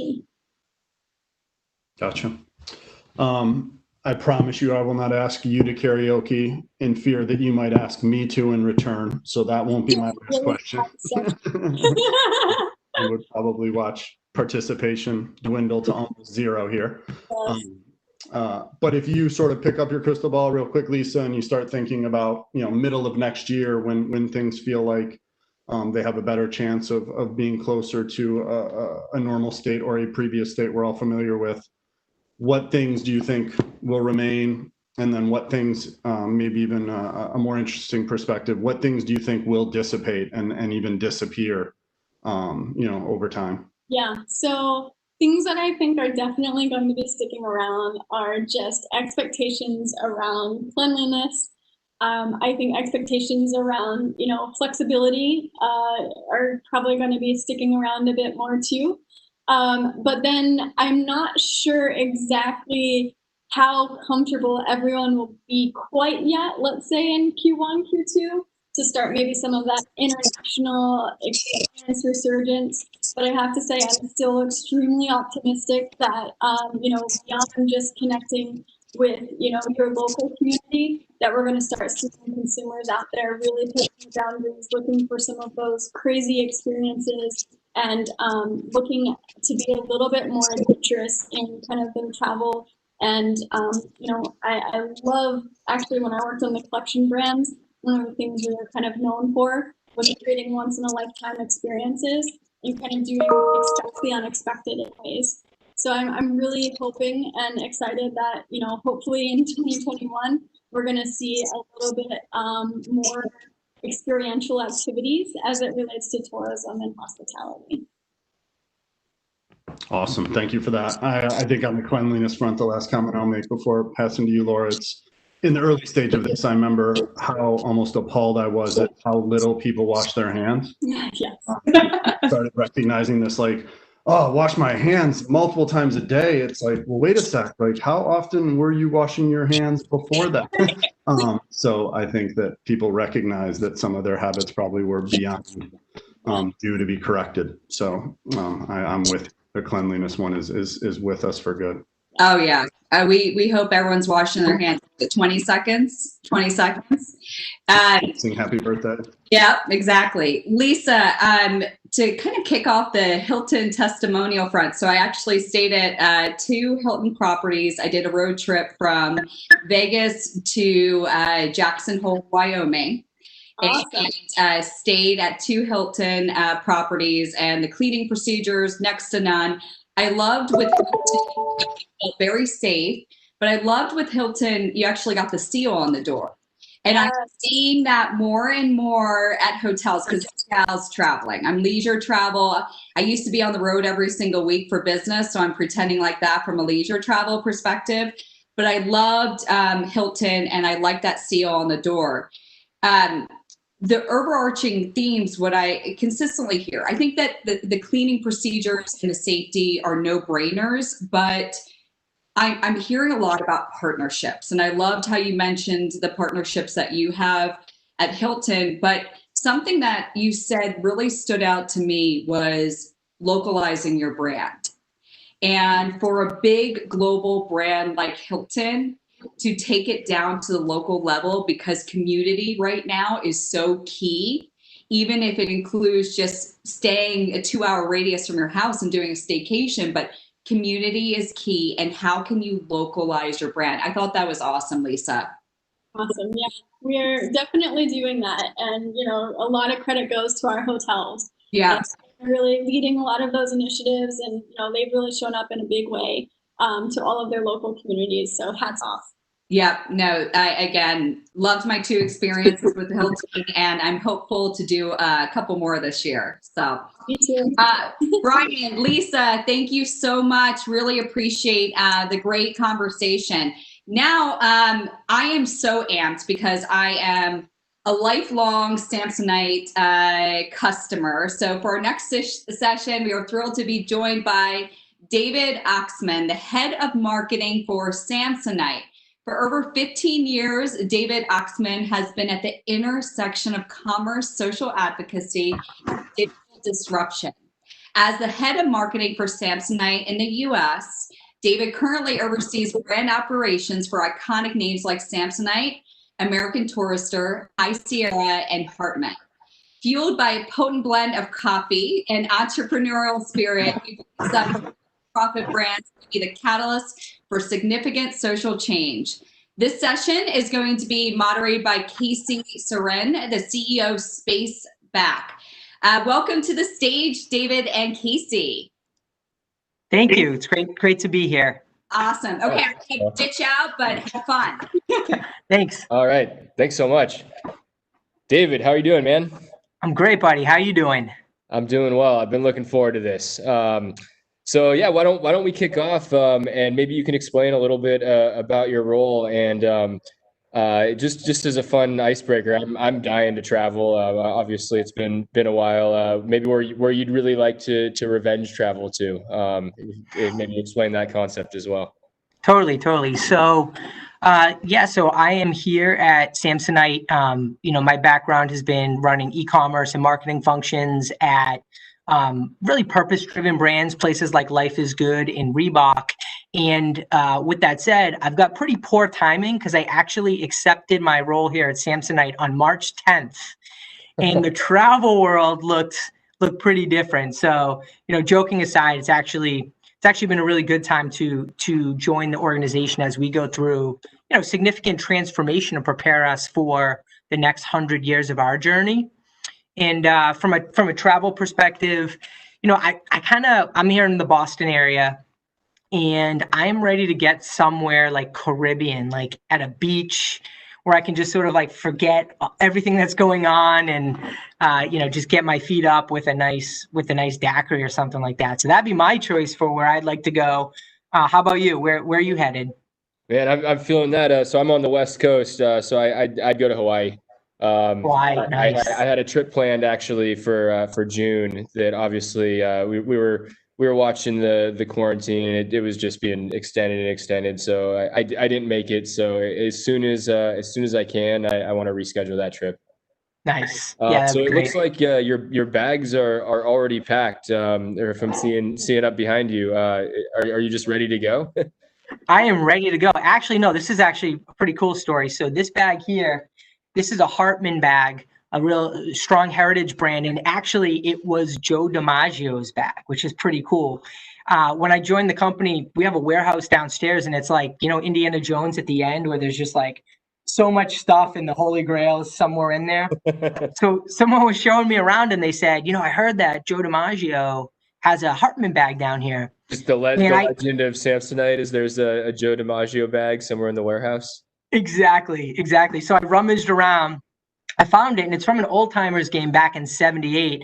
And apparently when the guy delivered it to him, they were in New York, and the guy said to him, "Hey, Pete Rose, forget about that guy. He's never going to break any of your records, and enjoy your Hartmann." So pretty cool piece of history that we got to find a nice place for once the office is more open. That is awesome. I didn't know. I assumed it was yours. What about the other one next to it? Is that also a historic bag? Man. That one's just old school Samsonite. So again, trying to surround myself with the product, really get up to speed with the evolution because this is an iconic brand. It's been around for 110 years. So really understanding the history and the heritage is part of the journey I'm on as I sort of come on board here across the different brands. Yeah, and obviously for a brand to survive and thrive for 110 years, COVID is definitely rocking the travel industry. But there's been other. I mean, you obviously have to be able to evolve and change with consumer behavior and views towards traveling. Talk to me a little bit about just during this time, and I know you haven't been in your role for too long, but so much is changing, since March 10th. Talk to me a little bit about how you're thinking about, product development and marketing, and really what are some of the biggest changes that that you've seen just in the few months that you've been in your role? Yeah, so I mean, it's been interesting because I think we've gone through a couple phases of the pandemic, right? So when things started back in April, everything sort of shut down. And as a travel company, you know, it's our responsibility to be mindful of what our consumers were thinking about. So at that point in time, it was much more about like, you know, be safe, do the right thing, you know, dream of future travel, reminisce about your passion for travel, but really, you know, and even plan future travel as a way to cope with that things will get better.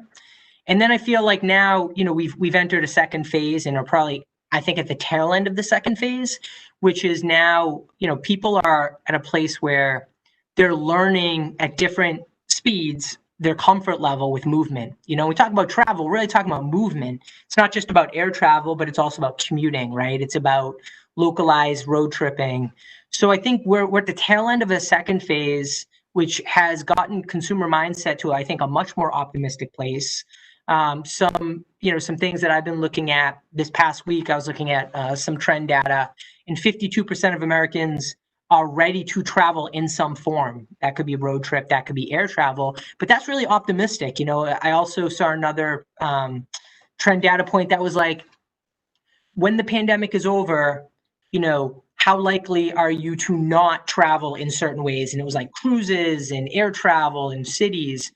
And optimistically, you know, looking at April versus today, you know, 85% of people are like, once the coronavirus is behind us, like, I'm ready to travel. I don't need to wait 6 months. You know, I think people are cruises, even the number went from like 60%, like not going to do that, to 50%.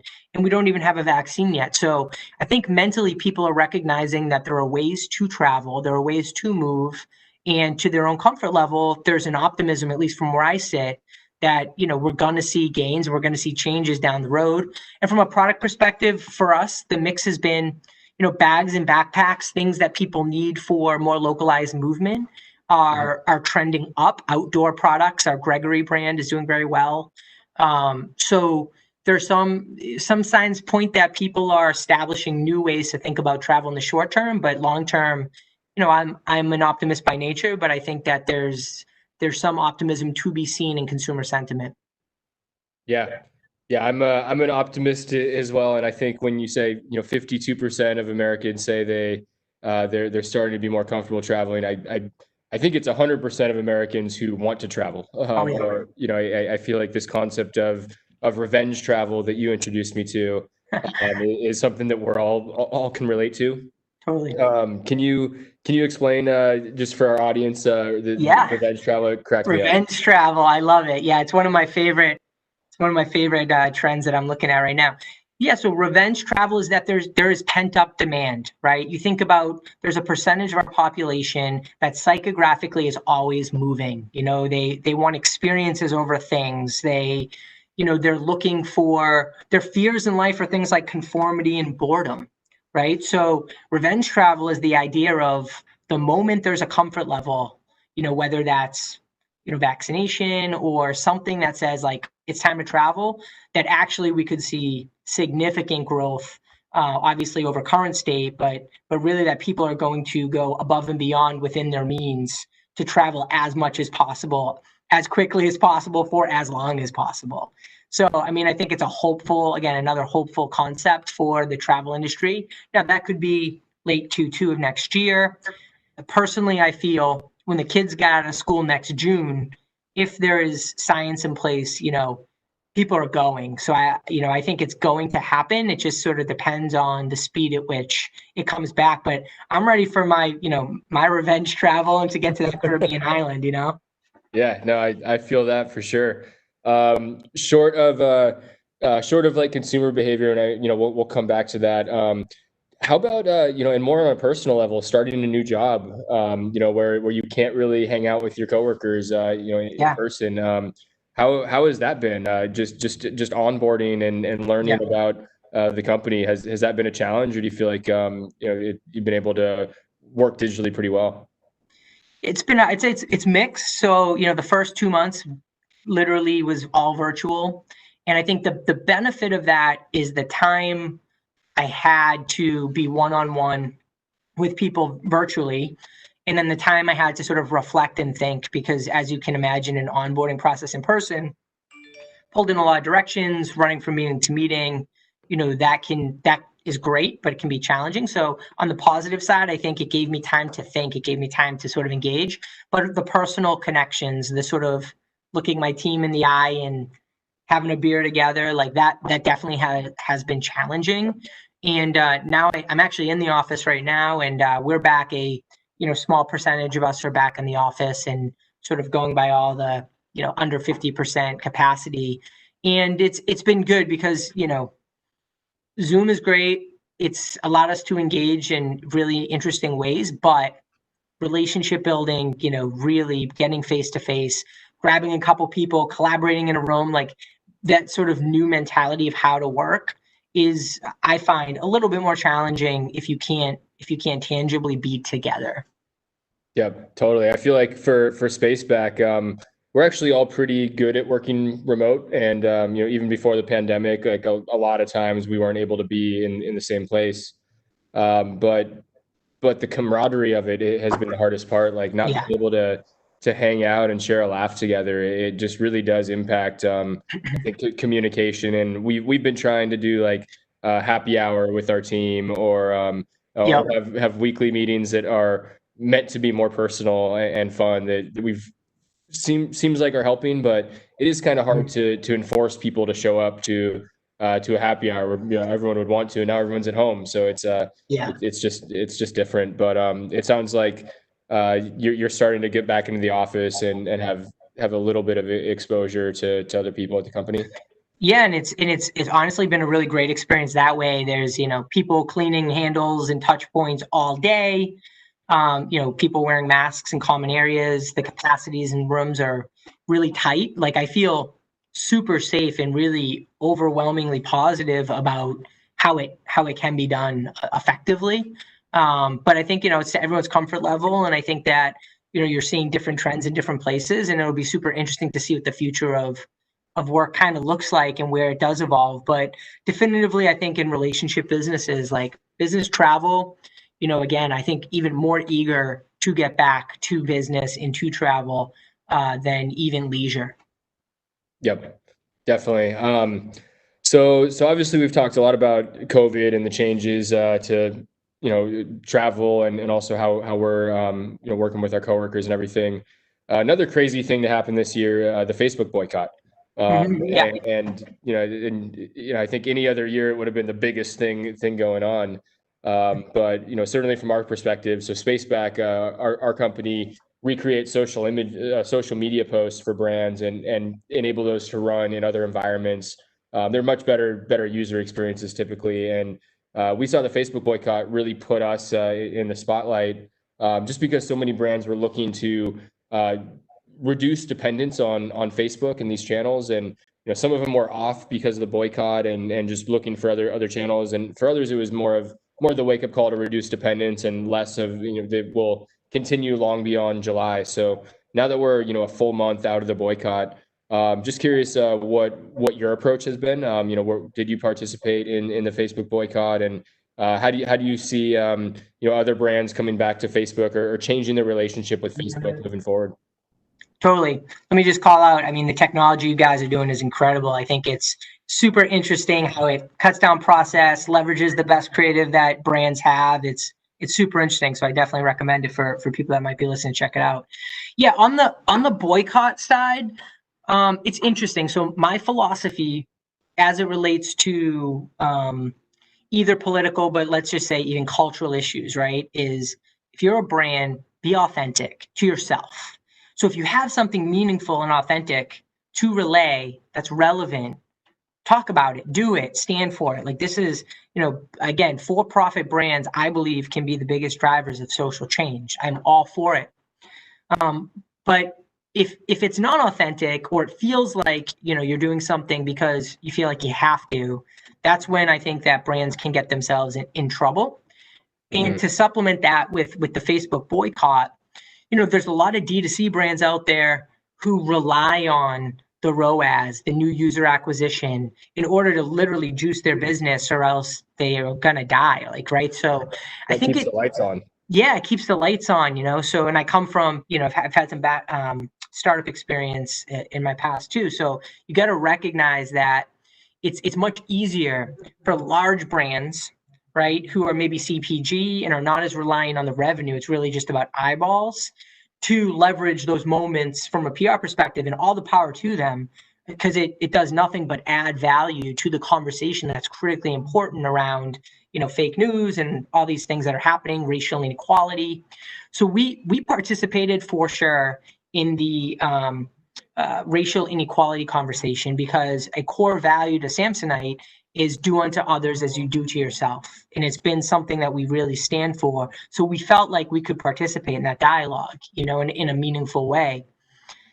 As it relates to the boycott on Facebook, again, it was more like we didn't really feel like we had a meaningful position that was relevant specifically to our brand's storytelling right now. So, and we do rely to some degree, not a huge degree, on the new users that the different platforms can help us with. So it's a balancing act. So we didn't participate there, but we did find ways, and we do look to find ways, and we'll continue to align authentically with our consumers and what they stand for. And if you love travel, you love being open to new things. You love being open to new experiences and having an openness to different point of views. So that's what we really stand for, as well as sustainability, a huge part of our platform. So again, we didn't participate, but I would just say the key message for me is authentically live your purpose and find ways in which you can really bring it to life for your consumers, whatever that might mean. Yep. No, I think that's a great answer, and something I hear time and time again from brands who have been around for 100 years is that always coming back to authenticity, and really, like, I mean, to survive for 100 years plus, like you're not changing who you are every single trend that comes along. You have a strong brand identity. So I love that you kind of doubling down on your message about equality and treat others how you want to be treated. The golden rule, but it's awesome to see you're kind of living that way and express that in your messaging as a brand, and are thoughtful about that when you think about Facebook boycotts or things like that. Like, what is the story as it relates to us? What is your kind of I mean, it's such a sensitive time right now to tell people like to go back to traveling. Like how do you kind of say, like, we're here when you're ready, or what's kind of your position on, like, should people be traveling? How do you as a travel company walk that line and stay authentic to your brand? Bro, you just like literally took the words right out of my mouth. So we're running different conversations. One of them is like sort of like a save now, travel later, right? So it's like, it's a good time to buy, because I think people are aware, like, it's a trying time for our category. So oh man, it's probably so exciting for people just to get their luggage and like get ready, so they feel like they can just get out the door as soon as they can. So that's interesting. Yeah. So that's one. I'd say two is, and again, you almost took the words out of my mouth, like ready when you are, different thing for different people, but like, we're here. We want to support you. We've got the products to support you. I think that's another critical element. But then again, if we transition the mindset of what travel is from a leisure perspective to more of a business everyday perspective, work from everywhere.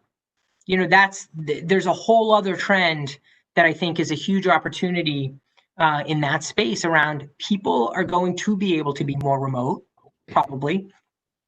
And therefore, like, you think of that lifestyle, again, people who want experiences and not things, you're not beholden to living in a particular city. Like, you could literally like travel and work from different areas because, the infrastructure is going to support that. So if you are a traveler, then there are huge opportunities for that. And then again, people still need bags and backpacks. Like, kids are going back to school right now and they don't have lockers. So even if it's a hybrid model, they're going to have their stuff with them all the time. So there's different pockets of, and again, for me, what it comes down to ultimately is listening.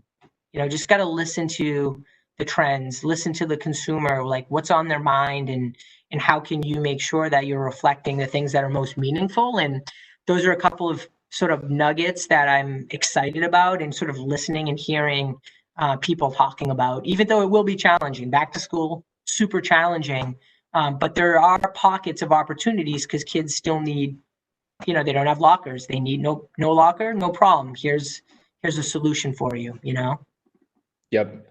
No, makes sense. Yeah, and I didn't even think about the no locker issue, but there's so many like little, every time I do these kind of things, like light bulbs going off, I'm like, oh yeah, like that's got to be totally different now too. And so that's fascinating. So we've talked a little bit about how the messaging is adapting and different like channels with Facebook and other environments. Can you talk a little bit more about the channels that like kind of your channel mix pre-COVID and maybe what your channel mix looks like now in terms of like out of home, I imagine was something that is not obviously having nearly as many eyeballs as before, but so how is that evolving your channel mix in the new world?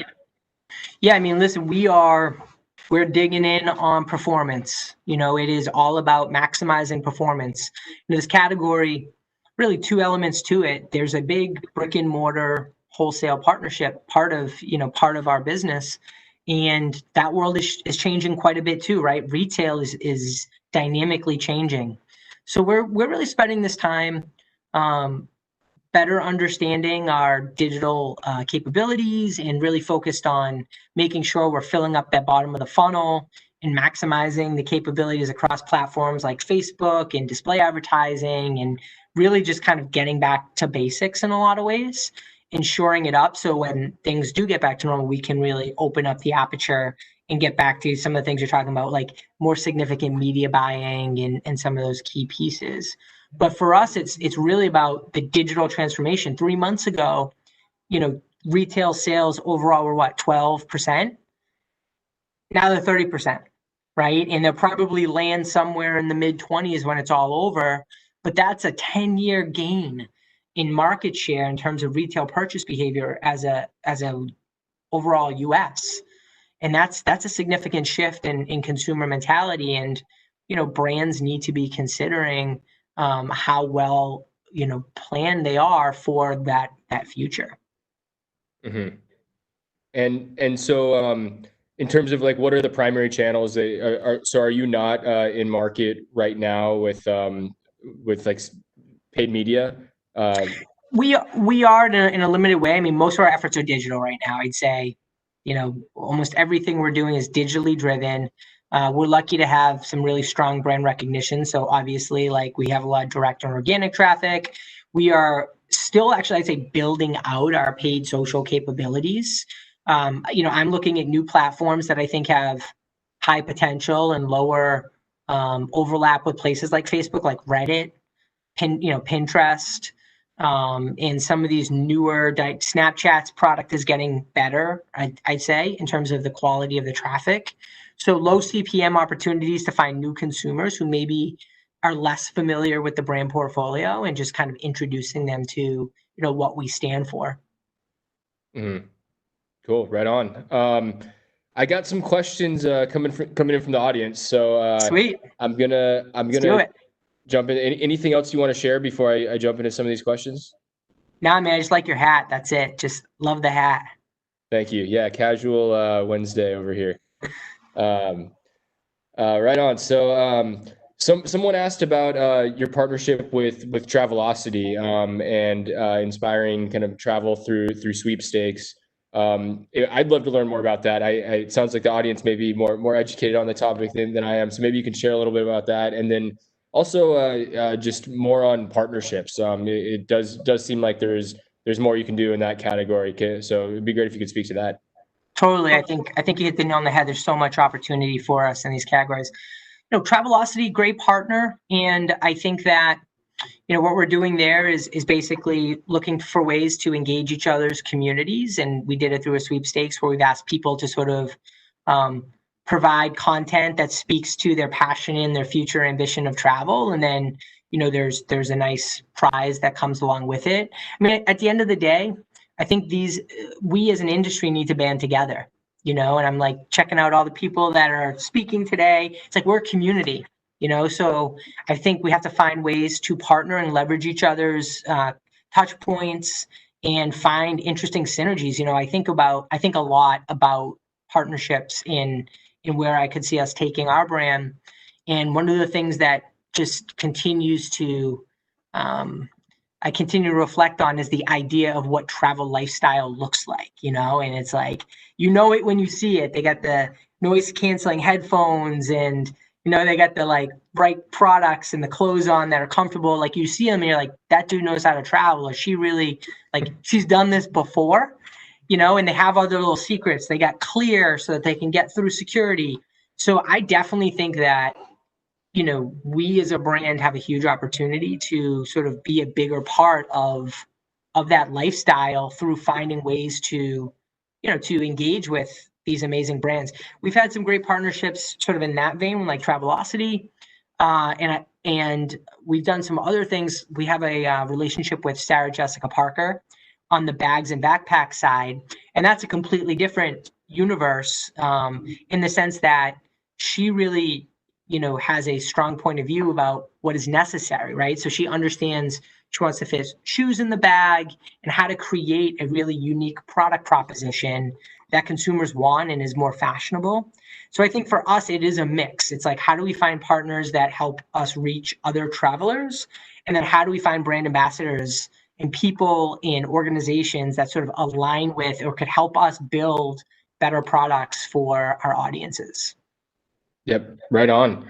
And then a follow-up question. Someone also mentioned the We've Got Your Back campaign with Red Backpacks that's internationally. Yeah. Is that coming domestic?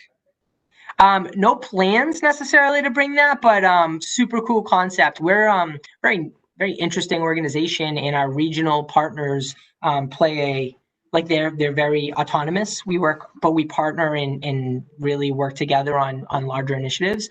But yeah, I love that campaign. It's so well done. But no plans to bring to the US right now. Yeah, what is that campaign all about? Just for those of us who aren't familiar. Yeah, it's just conceptually the idea of like, we've got your back, we're here for you. And then there's a component from a charitable perspective, but it's just like well executed, and literally like the visuals are just so perfect for the travel industry with the backpacks. Gotcha. So that's like a specific initiative around that kind of whole theme of like, we're ready when you are. Yeah, exactly. Cool. And then are you working with an agency on these kind of things, or are you planning more in-house? Yeah, it's a bit of a mix. We've got a great PR agency here that helps us develop a lot of these programs, and then a lot of ideas come in through internal, relationships as well. So it's a little bit of a mixed bag, but we're fairly like entrepreneurial and nimble. So a lot of our execution happens, almost entirely internally, with the exception of some of our digital channel execution, which we have key partners on. Gotcha. Yeah. Cool.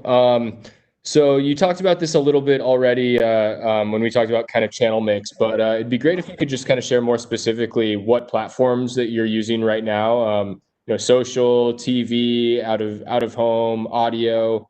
Kind of maybe just kind of listing what platforms you're on right now. Audience would be curious. Yeah, I'd say, the ones that probably are interesting is like we're doing some interesting things with voice on the website. Our head of e-com is doing some cool stuff there, and that's kind of test and learn constantly. I think that's one that would be sort of interesting for the audience. The other one that's interesting is Live Intent. If you've ever heard of those guys, but like what they're doing on the display side from like reaching unique audiences via newsletter is super engaging and really doing well for us. Besides that, it's fairly traditional, what you would expect in terms of like display networks and paid social advertising. And we do a ton with our CRM platform and getting really good at being more personalized with our consumer segments. Yep. Yeah. And obviously really strong presence on social. I took a look at your Instagram and Facebook pages, and looks like that's a channel that you guys have a really strong presence in. Are you using the kind of investments that you make in social and the kind of content that you're running on social? Are you using that in other environments too, or is there kind of a wall between kind of social and these other channels we talked about? Yeah, no, there's definitely no wall. I mean, we try to leverage as much as we can. We don't have the foresight of the technology that you guys have produced, because that's a super awesome way to re-leverage the content to find mid-funnel engagement and activation. But we're fairly nimble. I mean, we got micro influencers that we work with who provide us great content that we leverage across all of our touch points. We are fairly nimble, and there's not a lot of walls up as it relates to like how do we maximize what we've got. All right, man.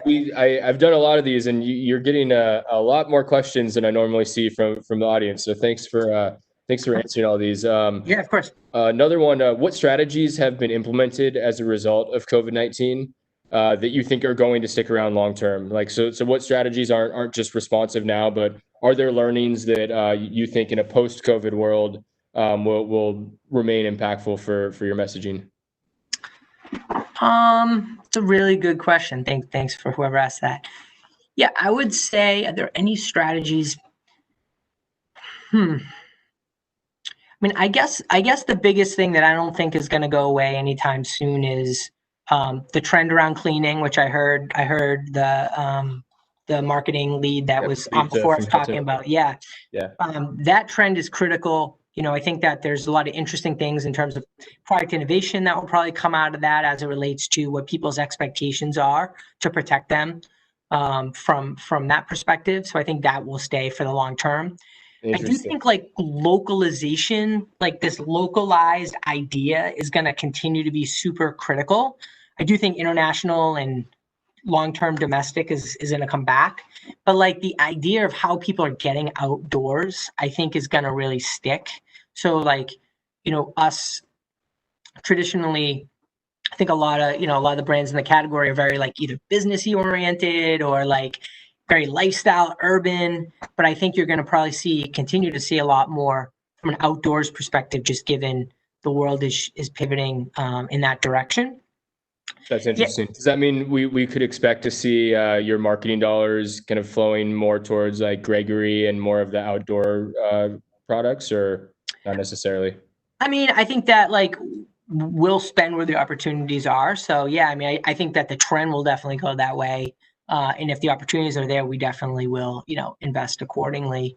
And yeah, so I think product offering, I definitely think like just how people are moving and what they think about moving.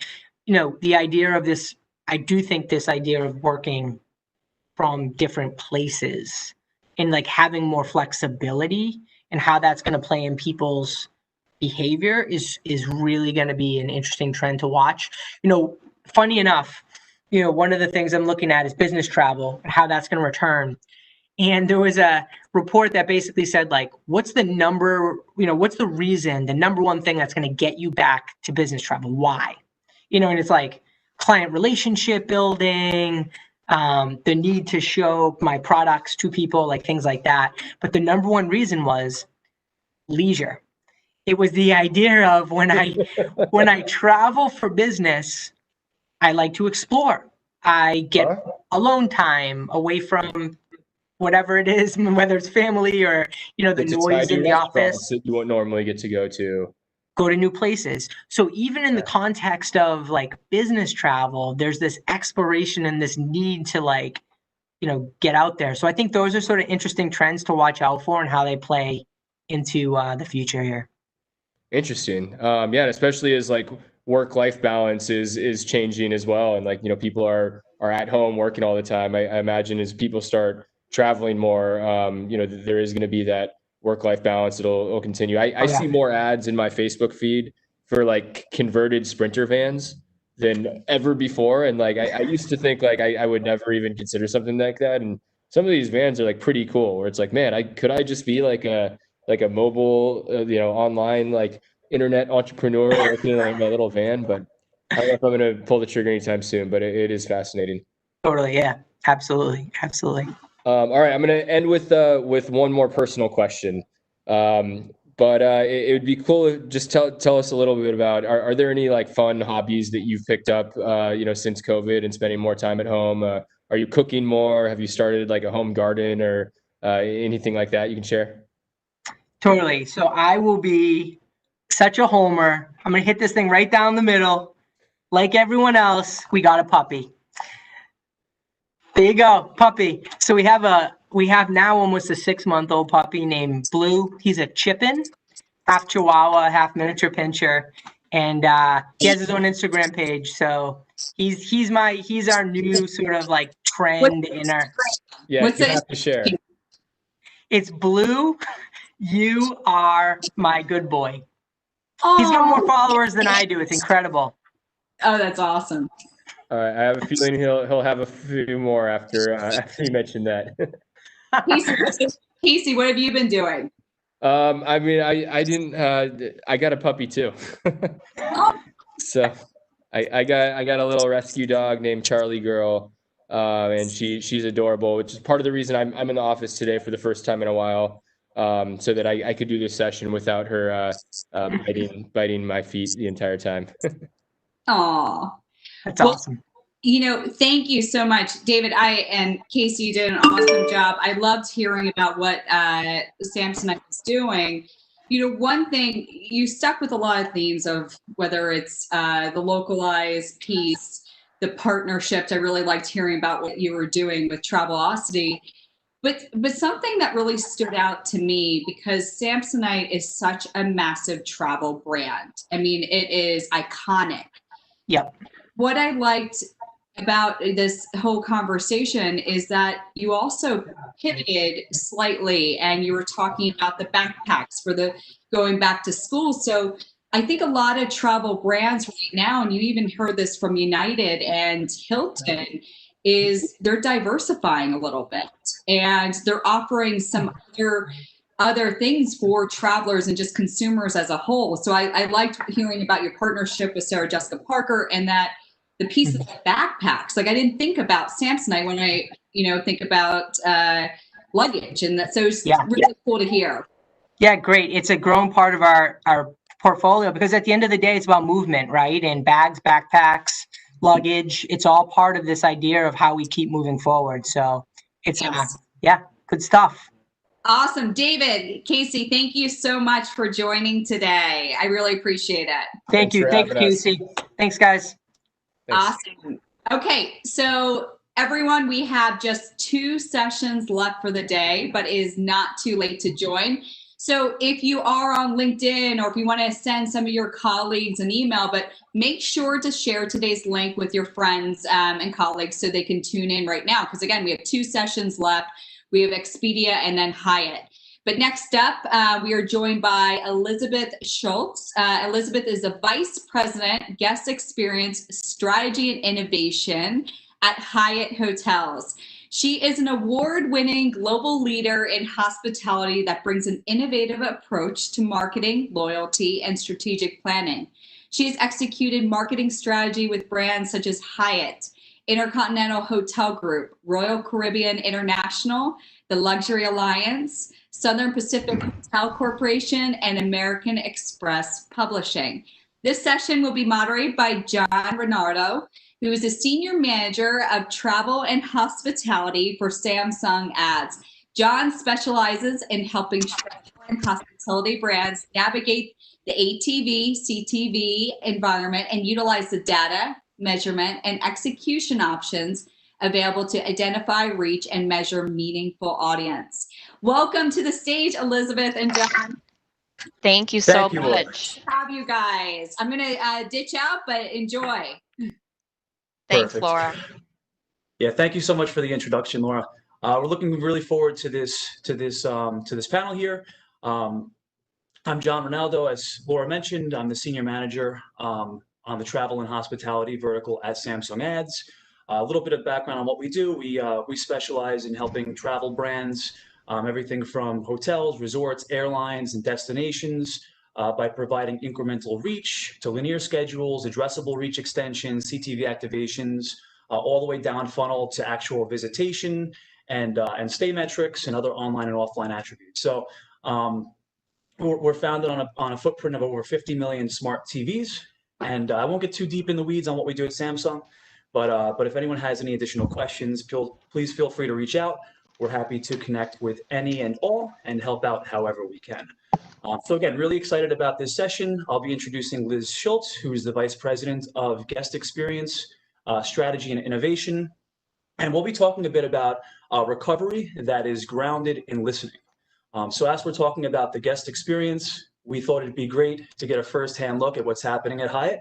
So I am dialed in today from my room at the Hyatt Herald Square in marvelous Midtown Manhattan. And for my first experience in a real hotel post-COVID, it's been great. Everything from open air rooftop to the contactless check-in to the organized common spaces and social distancing being observed by both staff members and guests alike. I feel very at ease, and it's been a great experience. So with that, welcome, Liz. It'd be great to start off with a little bit of background on you and your role at Hyatt. Thank you so much, John. And thank you for staying in our hotels. Everyone out there, when you're ready, please go stay in our hotels. The hospitality and more specifically hotel industry needs it. So John, I'm glad you've had a great experience. I'm glad the Herald Square has taken such great care of you and are really adhering to what we're here to talk about today. I am Elizabeth Schultz, as Laura and John mentioned. I am the Vice President of Guest Experience, Strategy, and Innovation here at Hyatt. I've been here almost about 14 years. So been through a few of these downturns, which I'll talk a little bit more about later. But my responsibilities span from our program strategy, so with the loyalty program World of Hyatt, how we develop benefits, how we track competitors, things like that. I also have a broader oversight of the guest experience more globally across touch points to make sure we're interconnecting the dots between your mobile entry experience, John, as well as your, pre-arrival check-in and all the way through to your departure. So a little bit of my job focuses on the member, a little bit on guest. I've spent some time not only in loyalty programs over the years, but also with our B2B customers who are also critical to this recovery. As we just heard on the last session, business travel is a bit slower to recover, but those relationships with our customers are critical to maintain. So I know we'll talk a little bit more about that later. But with that, John, thank you so much for having me and for hosting today. Sure. Of course. So to kick things off, let's talk about where it all started. When did Hyatt realize that COVID was the real deal and this wasn't something that was going to pass, in weeks or even months? And what were kind of the initial first steps towards mitigating any losses or, and navigating that first step? Yeah, so back in, late January, early February, we started to see signs where we are seeing lower occupancies in China and the rest of our Asia Pacific region.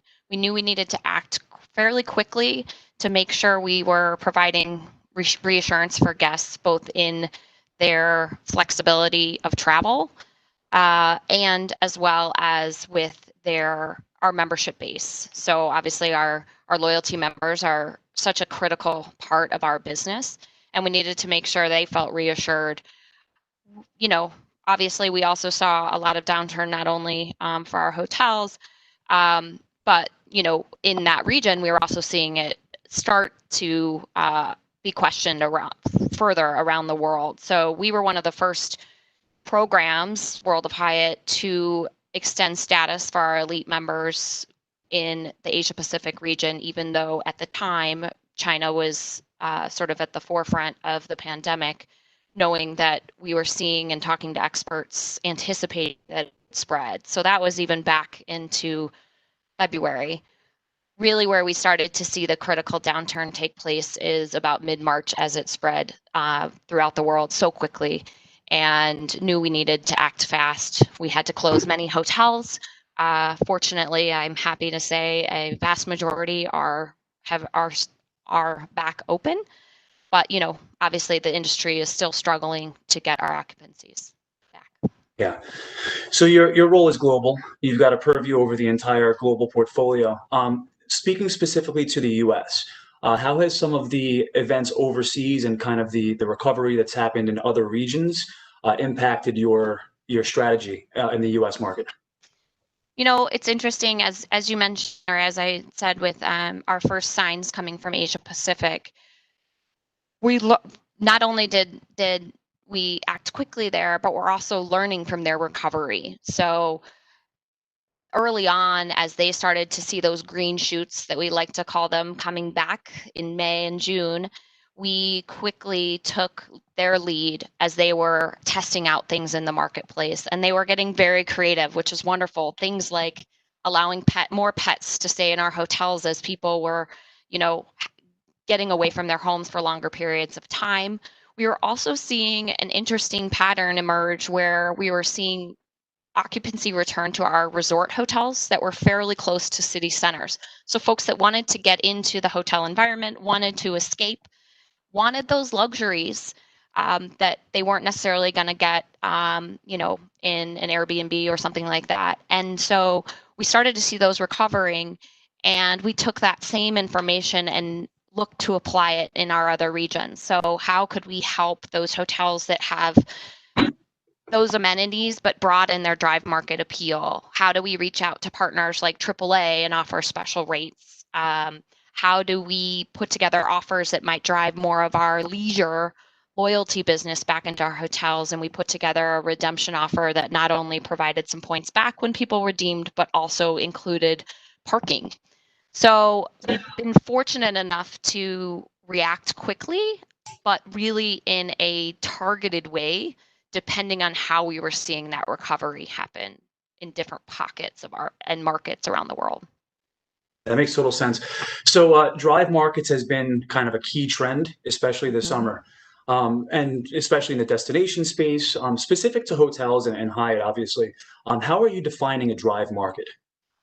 Well, it's interesting. When we first started seeing this trend in China, we actually not only saw our hotels nearby city centers starting to grow, but we also saw even the car buying increase. And so we wanted to know more about that. So we have a couple of travel communities that we reach out to periodically, and we ask them, how far are you willing to drive? And typically, we usually see folks that are willing to drive up to 2 hours.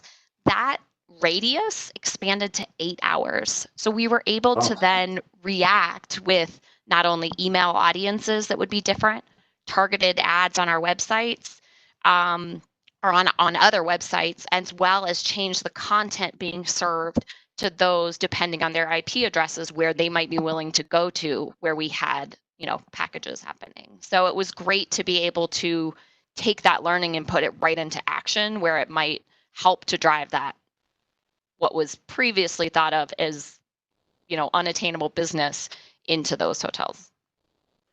Yeah, so coming from the media side, we're very into our data sets. So can you talk a little bit more to kind of some of the data sets that you're working off of, both in communicating out these programs to guests and members alike, and also how it's informing on your reopening strategies? Yeah, if you don't mind, I'll start with the reopening strategies, because this was really a critical part. And as we think about the chronological order, as I mentioned, March and April were really about stabilization. We were closing hotels. We were trying to take, the precautions to take care of our colleagues. When we started to see the green shoots happening in Asia Pacific and elsewhere in some parts of the US, and we were beginning to reopen hotels, we really felt it was important that not only should we be gathering data, analyzing data for our owners, but also how do we get that to those critical leadership layers so that we could use things like flight data, searches, where are people searching? Where do they want to go? Things like calls into our call center. What were we hearing where people wanted to be or, were willing to travel to help inform those decisions, looking at star market data. So it was really important for us to not only gather that information, but then also start to tap into helping and partnering with our owners who are in, a pretty critical situation of deciding when to reopen or not reopen based on not only where people are willing to travel, but also what the government will allow them to do in their local markets. So that was sort of a critical first step. Then as we started to see markets return, and throughout the course of this afternoon, we've talked a lot about leisure, and specifically in the leisure world, this pandemic is unlike others. So I was here with Hyatt in 2008-9, definitely the business travel was the first to come back. But now we're seeing, when we look at our data, the last 90 days, the people that are staying in our hotels are people we haven't seen before. So how do our enrollment strategies change to get them into the program? We're meeting a lot of new people. How do we engage them with Hyatt longer term? And also, how do we target them differently? How do we target different places where we might find them that we haven't historically been looking? You know, much of our business prior to the pandemic, just given our portfolio makeup, is driven a lot by group and business travel, like many of our competitors. But how do we replace that with business that we may have not spent as much time with? Yeah, it's definitely a challenge. And has the data been successful in its usage in terms of reopening and the actual results on the back end of those decisions? You know, it has. We've had very few hotels where we've opened and then had to close again. I think maybe there's one or two. So the owners have appreciated that partnership in truly evaluating the resources we have at a global level to be able to analyze that and get it into their hands. And then from a leisure perspective, we are seeing increased market share. So we're doing something right. That is a very critical piece as we look across our competitive set. That's where we can win. You know, no one out there in the hospitality space is going to win on occupancy right now. But how can we make sure whatever's out there that we're getting, you know, more than our fair share of? So that's a metric we look at pretty critically these days. And finding those pockets, engaging those members. And, you know, John, I won't put you on the spot here, but hopefully someone asked you to enroll in the program. We are leaning on our hotels to say, you know, given your minimal staff, if you do identify folks that haven't been in our hotels, please engage them. These are people that could help us through the recovery. Now, that being said, we are leaning heavily on members. We probably have more loyalty offers out there in the marketplace than we've ever had.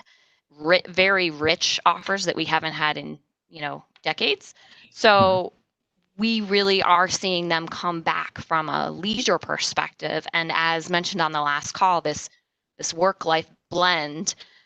Yesterday, we actually announced an offer where it's a minimum length of stay of 7 days, but really promoting the idea of if you're going to work remotely and school virtually, why not do it from a hotel? Why not do it from a Hyatt?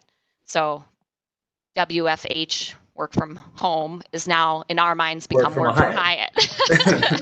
That's good. You know, things like that to include a different type of travel or a different audience that, you know, a resort isn't usually used for. How do we make sure they have private working space, laundry service, things that you wouldn't typically expect from a full service hotel that you wouldn't be necessarily utilizing it for, as well as kids clubs and things like that, tutors. So, you know, we're learning, we're trying to be as agile as possible. And of course, always grounded in the data and what we're hearing. You know, that WFH is very interesting. So in terms of you're identifying new kinds of travelers that kind of hadn't popped up on your radar pre-COVID, the work from Hyatt audience is pretty clear. Are there other audiences that you're identifying, or any other trends in terms of identifying new types of travelers? You know, to be honest, we're still learning. We're still trying to piece together, you know, of these new populations, what are some commonalities from a demographic and a psychographic perspective. I will say that we operate in the upper upscale in all the segments that we serve. So if you think about even a select service, we're sort of at the higher end of select service, or you know, our mid-scale offering is kind of on the upper side of our mid-scale, of the general mid-scale offering. So as all the hotels out there have a lot of value to be had right now for those that are willing to travel, we are opening up potentially new bases of people that wouldn't have necessarily been able to stay in our hotels before, but are able to try or hadn't stayed historically, but now might be on their radar.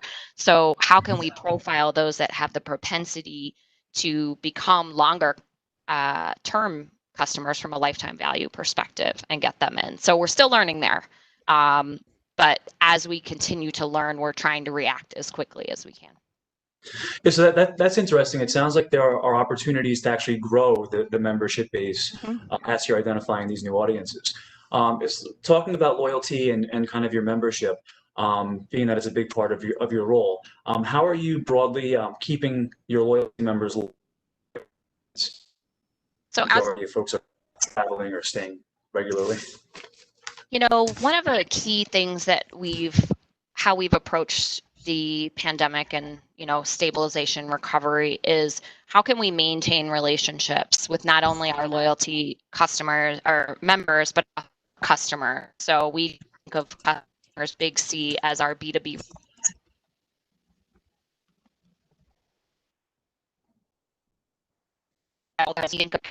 How do we really appeal to them when they may not be traveling? So one of the ways that we've been doing that from a loyalty member base is by leaning into our partners. So when we think about well-being, one of our key pillars, strategic pillars as an organization, how can we provide some, you know, mental resources for folks? We have a great partnership with Headspace. So we have not only incorporated their content into our TVs, into our app to help people meditate, get better sleep, things like that, that they can participate in, whether they're staying in our hotels or not, but also offering them sort of a broader subscription to those types of things. We, from a customer perspective, we're doing fun things like Hyatt Together. And really that's about our field colleagues sharing their expertise with mostly our B2B audience and doing it in a fun way. So how can you learn how to make the best mojito, and sharing that type of content with our customers, meeting planners, travel agents, things like that, to keep them interested and engaged and, you know, really cultivate that relationship through this time that they may not be as close to us. And actually that does remind me, when I think about new or returning customer segments, we are seeing that sort of the luxury travel agent space has been one that is recovering potentially more quickly than others. And, you know, we've leaned heavily into those travel advisors to really help us understand what their clients are looking for and how we can provide that to them. You know, these are folks that may have the means to travel privately, private jets, et cetera. And it's been helpful for us to, you know, learn that, have that relationship still, you know, strong, that we could reach out and really learn from that audience what they need. We recently launched our Park Hyatt Suites platform that really showcases the suites that are available, mostly targeted towards that travel advisor space. People are looking for more room to spread out. They may be traveling with more people. How do we ensure that product is front and center where it needs to be with as much information as possible? So it's been interesting. I would say one of the things from a loyalty perspective is really looking at what are our benefits, what can we help lean into, and nothing I can reveal now, but when I think back to 2008, 2009 recovery, that's when we launched our differentiated Suite Upgrade Awards, which offer, if you stay with us 50 nights, 60 nights, you get 2 Suite Upgrade Awards. Those are still differentiated out there in the marketplace. And that just came from, okay, how can we keep this audience happy so that when the business returns, we can really ensure they felt cared for. Hyatt's purpose is to care for people so they can be their best. And really what we've tried to channel through this entire recovery is how do we sort of bring that message through in everything that we're doing. So how do we make sure someone who is traveling with us or is, you know, at home wishing they're out there traveling, their bags are packed figuratively, you know, how do we make sure that they're feeling inspired and comfortable with the fact that we're taking the right measures and, you know, providing the value when they are ready to return? Yeah, that message has been, you know, I've seen that message loud and clear from Hyatt through recovery. So in terms of wellness, right? So we'll get to the as I call it, the GC and CC. Yes. Yeah, the global care and cleanliness commitment. But you know, listening to some messaging from the CEO Mark Hoplamazian and others, and you know, and seeing some Hyatt messaging in the marketplace. It's clear that there's a focus on the care, cleanliness piece, but even going a step further into overall mental and physical well-being. How have you guys been kind of leaning into that well-being message, and how does that kind of relate to the target of that luxury traveler that you mentioned earlier? You know, I think what we're seeing, and even for those, essential workers that are still on the road that are staying in our properties, many of our fitness centers are closed because they have to be. There are mandates in places like California and many others that you can't have fitness centers open. So how can we ensure that people can maintain their well-being while they're on the road, particularly those types of people that aren't, on leisure stays, but that are, caring for those that are in the front lines. And so we've explored various opportunities like taking fitness center equipment that may have been in a crowded fitness center and allowing people to get that delivered to their room. So how can we explore ensuring that we have fitness center equipment on demand, or on by request at our properties? We've also taken steps to incorporate our Exhale. Exhale is one of our brands. For those not familiar, it's a high-end wellness facility in many cities around the country, US. And they, as one of our brands, we have much of their content incorporated into our app. So how can you still work out and maintain your health while you're in our rooms? And as you mentioned, your beautiful rooftop at Herald Square, how can we repurpose those spaces or outdoor meeting venues to offer classes outside, get people moving, keep people moving, provide running maps and walking maps, ensuring people know where it's safe to walk or to run. So all those sort of things are being done somewhat at a coordinated level, but then also really enabling our field colleagues to identify their needs within their hotels and their markets to make sure they are taking care of the whole person, and not just the check-in, the check-out, dining. It's really got to be taking care of sort of all those elements that you mentioned: physical, spiritual, mental. Excellent. Yeah, no, that's all. That all makes perfect sense, and it's very interesting how you guys are executing there. So, how has the strategy differed? I mean, the Hyatt portfolio is vast, right? And you've got a wide range of types of properties and experiences. So, how has the strategy differed from across the portfolio, from the Hyatt Places and things through the Andazes and all the different properties that Hyatt offers? I would say some things we're able to coordinate globally or regionally, and some things are necessary to tackle by brand. Take housekeeping, for example. Where possible, we are allowing the choice of housekeeping by hotel or by the guest to determine what level of housekeeping they're looking for. So there is a sentiment that many people are not comfortable having someone else in their room every day. So we've taken steps at a global level to say, okay, this, given the shorter stays and things like that, in some of this essential worker travel, we should back off of sort of the assumed daily housekeeping, and that at the level was a global directive. But then we took a look at where does it make sense? Where are people expecting that level of service that we may err on the side of opt-in versus opt-out, or opt-out versus opt-in?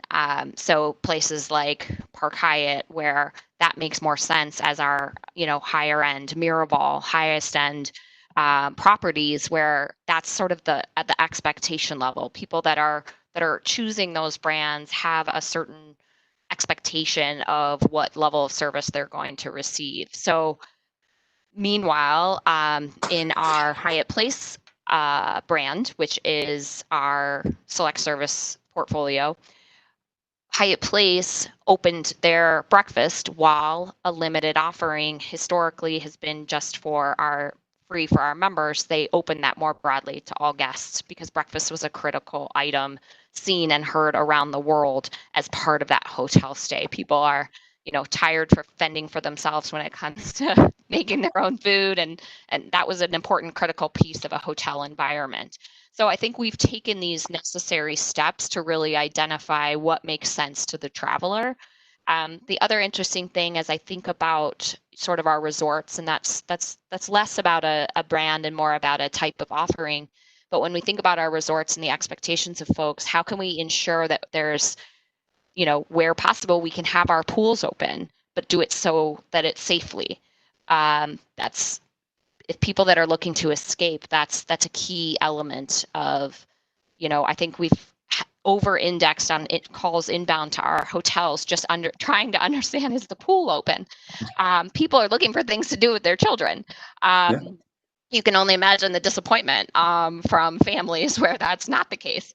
So, we've really got to understand both that push and pull of how do we ensure we can keep our guests safe, that we can keep our colleagues safe, and really operate also within sort of the governmental restrictions in each of these local jurisdictions. So it's definitely been a blended approach of global, regional, market level, potentially even down to the hotel level, but trying to make those decisions, sort of based on what that guest expectation or, desire is fundamentally.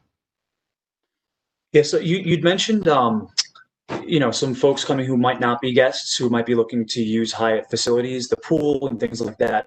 Are you guys identifying new audiences from folks who might not actually be guests of the hotel, but that you'd be able to, have visit and participate in some of the events there?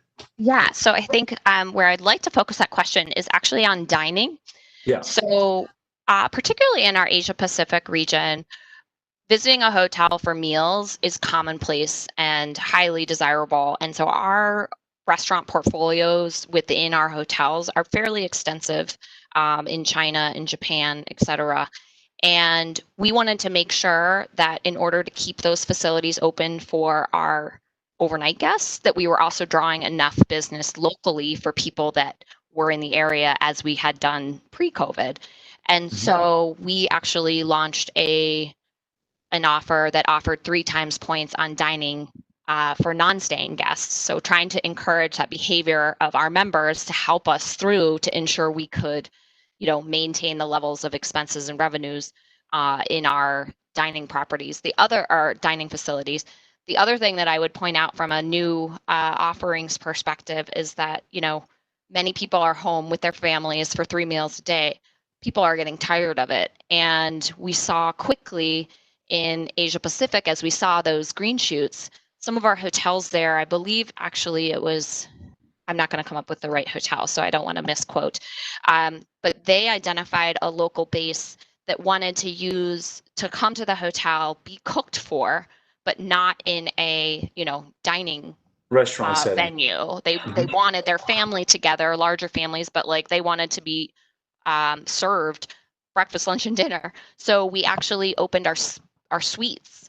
And so there's, several families that would come to that hotel for their meals, not have to cook. Obviously, that's a small population among us, but, that sort of creativity is so exhilarating to see from our hotel colleagues.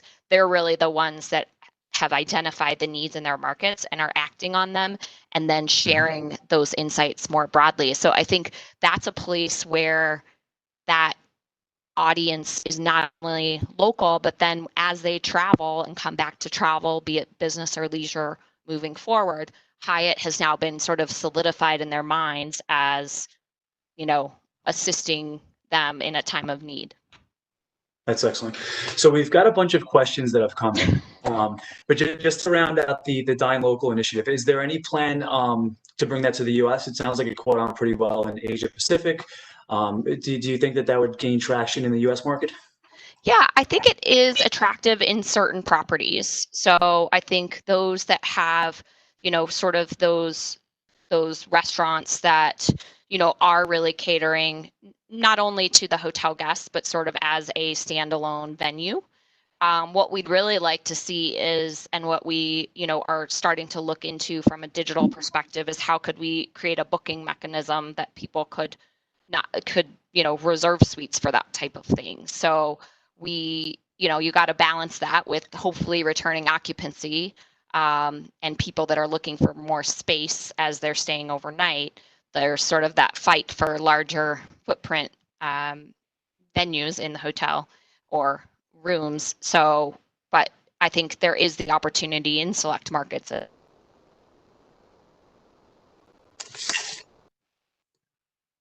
Sorry, I lost you there for 1 second. I think we're back on now. Are you with me? Great. Yeah, I'm I with lost you. for a Can you sec. hear me? I can hear you. Yeah. All right. Good. Okay, great. Okay. Yep, I can hear you loud and clear now. All right. So we'll jump over. We have a bunch of questions that have come in from the audience, and there are some good ones here. So I want to make sure we can get through these with the little time we have left. This is a great question. What new strategies have been implemented as a result of COVID that you think will remain long term? There's a couple things. I think cleanliness, and that was mentioned on a few of the earlier calls. I think there is now just a heightened awareness of the public on things being clean. And so when we think about that, it's not just that, they of course were clean before, but how do you ensure that visibility of cleanliness? So how do you change your practices, particularly for us in the hotels? We typically were cleaning, public spaces at night, vacuuming at night, wiping down things at night when people weren't around. But really now seeing that people want to know, they want the comfort, the reassurance that that's happening. We want to bring that to the forefront. I think that will be a trend that stays. And you had mentioned our care and cleanliness commitment earlier. We've partnered with experts to understand what are the best chemicals, what are the best new technologies, and how do we learn from our partners like American, who's learning every day. How do we adopt some of these practices of cleaning, ensuring that guests feel that sense of comfort, smell clean, sort of tapping into those scents to really make people feel like they're safe. And so I think that will stay. I think buffet dining will be changed forever. I think, in all levels of hotels, I think that idea of sort of the mass usage of utensils and things like that are going to be tough. I actually think, and this is more broadly than the hospitality industry, I think the use of masks is here to stay. I think not everybody all the time once we get past the pandemic, but I do think there's going to be a level of comfort and acceptance from folks that just because someone's wearing one, it doesn't mean they're sick, and it doesn't mean anything. It may just mean they're, trying to stay healthy, which, is great. Excellent. So I think, Laura, you're back with us? I'm back. If you had any more questions, if there wasn't a last good one, or you all wrapped up? Yeah, we're pretty much wrapped up. There were a couple of other questions that came in from the audience, but if you'd like to cover them, we can, or we can wrap it up. Thank you so much, Liz. Yeah. Thank you, John. Liz and John, you guys did such an awesome job. And Elizabeth, I am such a big fan of the Hyatt brand, just mainly from a business travel perspective, but I'm excited to explore Hyatt from a leisure travel side.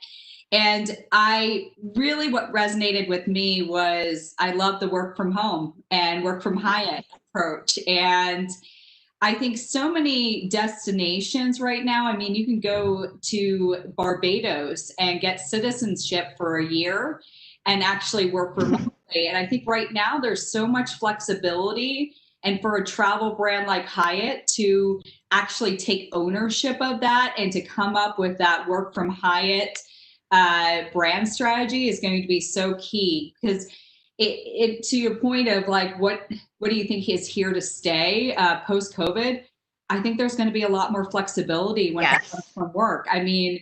I've worked remotely for Pandora for about 8 years now. And granted, this guy was on the road all the time, but I was used to working from home. And you have big brands like a Google and a Facebook and that are now allowing their employees to work from home. I don't think that's going to stay. And so from a travel perspective, we can really take that by the horns and be like, a little pun because I have horns in the background, but take that and use it to our advantage, because Well, what better way for a company like a Google, like a Microsoft, to be able to say to their colleagues, we value your well-being, we value your work-life balance. When you sign off, why not be in a place where you have these amenities to take advantage of? Agreed. And the setup with the Hyatt portfolio is so incredible from a business travel perspective. And also love the partnership piece. I'm a big Headspace gal and use it every single day. And to use it and be a part of it from the Hyatt perspective, I think that's a really awesome partnership. And I like it because not only do you have the cleaning and safety procedures, but the mental health piece of this and staying in a good headspace is so important. So great use of that. But thank you both so much. I appreciate Elizabeth and John. You guys were awesome. We have one more session today, and Thank you. Awesome. So for our last session, I'm thrilled to introduce Wendy White, the Chief Marketing Officer of Egencia at Expedia, a business-to-business tech executive. She's led teams all over the globe for tech giants, Intel, Motorola, Microsoft, and CenturyLink. Wendy has a deep connection to both the startup landscape and the cloud community, having served as a full and part-time CMO to cloud, DevOps, and software companies. This session will be moderated by Lindsay Holt, the Director of Field Sales for Quantcast. Lindsay has built and led the company's presence in the Pacific Northwest, partnering with clients like Amazon, Microsoft, T-Mobile, and CDK Global. Welcome to the stage, Wendy and Lindsay. Thanks, Laura. A little birdie told me it was your birthday. So I think we have to say happy birthday to you and for seeing during your birthday day. Oh, thank you. Yeah, it is my birthday. And I think I'm at that age where I'm like, I don't jump on calls and be like, it's my birthday. I'm kind of being a little key. Well, I appreciate it. I think in these days we have to celebrate everything we can. So well, thank you, Lindsay. Wendy, Lindsay, you guys have a great time and I'll be back on, okay? Thank you. Hi, Wendy. How are you? Hey, Lindsay. Good afternoon. Thanks for having me. You're doing good. We're having a beautiful day in Seattle. I know other people can't quite appreciate it the way we can, but we're going to enjoy these last few days of summer while we can. Absolutely. I'm enjoying it like right now, looking out from my picture window in my new home office where I've been hiding the last few months. I see the beautiful Issaquah Alps, which are 3 mountains here just on the east side of Seattle. Yes, I'm so good to get out there and escape and get the fresh air and just enjoy the weather while we can. Well, perfect. To kick it off, I know like many on the line, we are anxiously awaiting to return to business travel. And that looks different. Everyone has different feelings and comfort levels, but I'm so excited to talk to you and have you share what that has meant at Egencia, how you guys are evolving and really leading the digital transformation.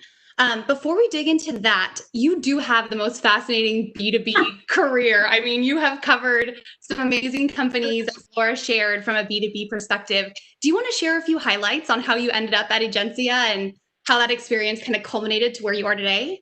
Yeah, I from our chat earlier, one thing you called out on my resume that I always laugh at is how did I get into marketing? And I really think I have probably one of the most unique stories there. I used to be a psychological operations officer in the United States Army, which meant I did propaganda for the Army. And that led me into a career in PR. And then from there grew to the broader marketing scope. So as the intro said, I worked at, any number of large tech companies and also small startups. And I came to Egencia a few years ago, never thinking in my career that I'd end up in business travel. And what I would say, it's been the most fun, exciting, and, rewarding career I've ever had. That's great. That's great. I would love to know, this is kind of a personal question, but where was the last place you traveled before shelter in place was here? Was it business or pleasure? No, I was in London for the business travel show. So the entire business travel world for Europe came together in London, and I'm thankful that did not turn into a super spreader event. but yes, I flew to London, and we were all kind of a little bit worried hearing about something happening in Italy. And by the time I left London, we were all wiping down our seats from the airplane and wearing masks and worried. So, that's how things can change in 4 or 5 days. Yeah. Felt really quick, I think, for everybody, but I'm glad you got in one last trip before things got really crazy. Okay, let's dig into some of the Egencia research that you and I had the opportunity to catch up on prior to the call. At a high level, you're really leading a digital transformation at Egencia. You've always been laser focused on modernizing corporate travel, but what does that mean now in the era of COVID? Well, I think across many aspects of businesses, enterprises realized they had gaps. When they sent all their employees to work from home, they understood what gaps they had in their ability to support remote work. Other gaps in parts of their business. But the one that I think a lot of companies were surprised in is how much gaps they had in how they managed corporate travel. And, what I mean by that is, if you have a corporate travel program, maybe that is not meeting all the needs of your employees and they book outside of the travel program, going direct, you don't know where they are. And so what we heard and what we saw across the landscape is there was a really massive scramble during those early days to figure out where employees were at the time of border closing or how they were impacted by border closing.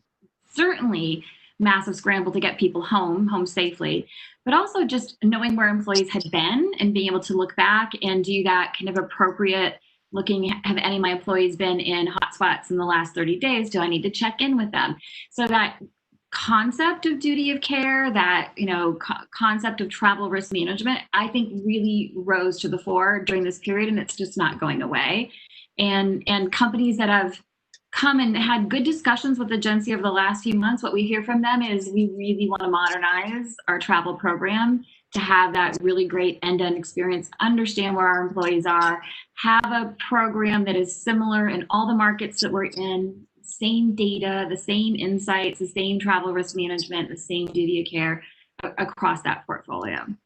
Yeah, I think that's critical, right? I mean, you have to keep your employees safe when they're traveling. You have to make sure they feel comfortable and confident in that experience. And I think, again, we're in this evolution of what's that going to look like. But when we used to hear the term essential travel, it was usually budget related, right? It's how do companies keep costs down? And now it's, how would you define essential travel in 2020? Well, every company is going to define it differently. And I actually think that it's not just every company, it's every location, right? And, you and I probably come at this from a slightly American point of view about what essential travel might be, based on how we're feeling about what's happening here in our local market. But we have to remember in many markets, they're well kind of past where we are now and have returned to travel. Asia markets, especially domestically, have really returned. The Nordics are continuing to, intra country travel almost at the same pace it was before. So I think we can't look at that from a just an American point of view.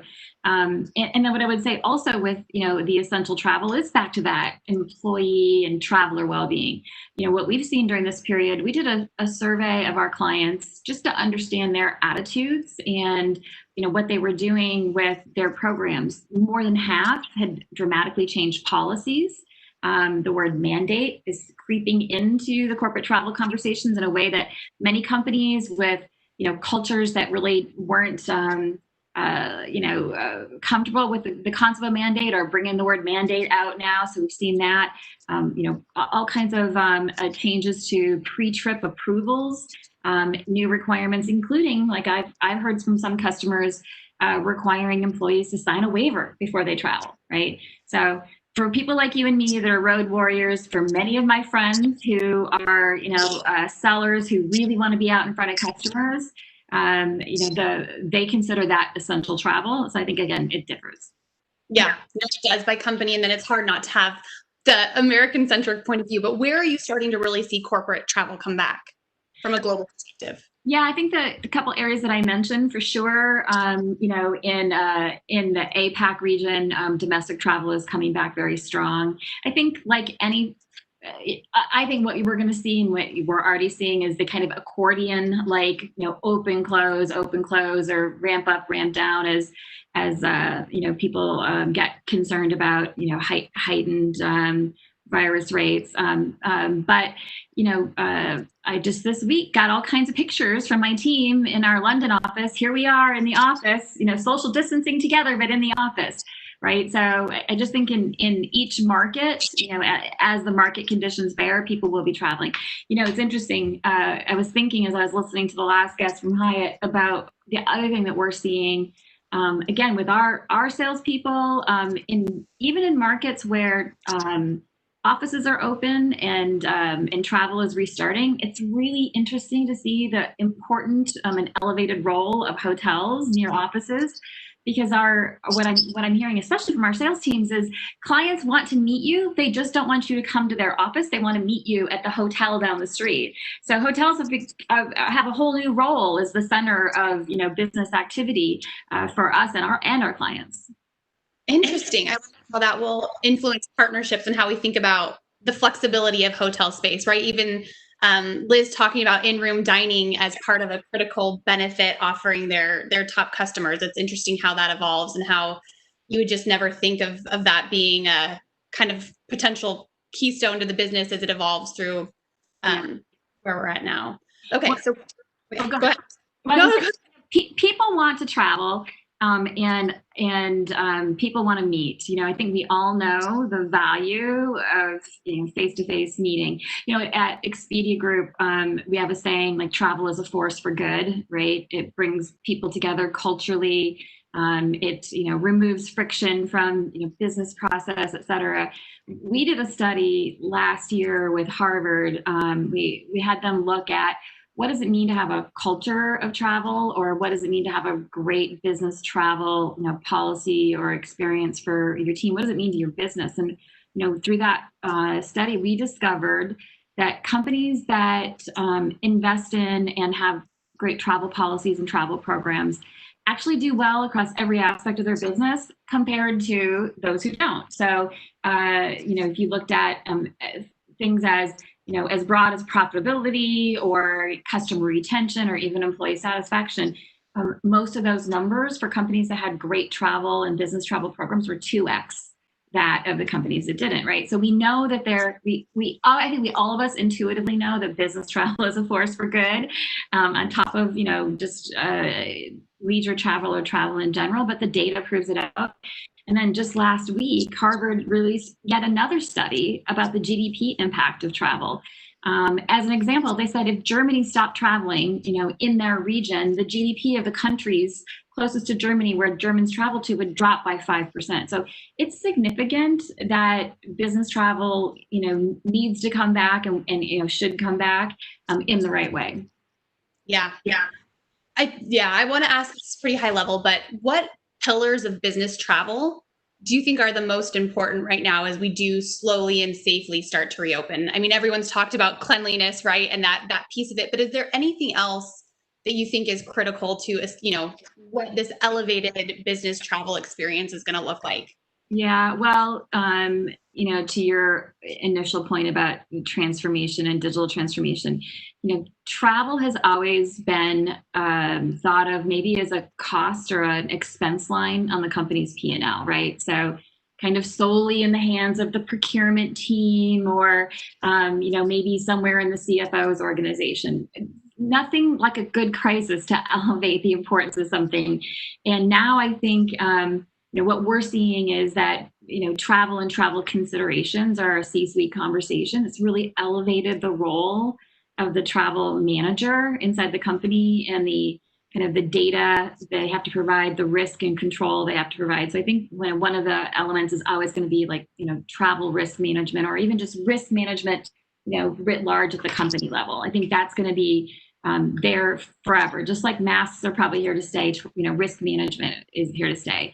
And then that second piece, the traveler well-being, everything from how they think when they're planning their travel and understanding border closures or understanding, hotel hygiene information as they're thinking and planning and booking.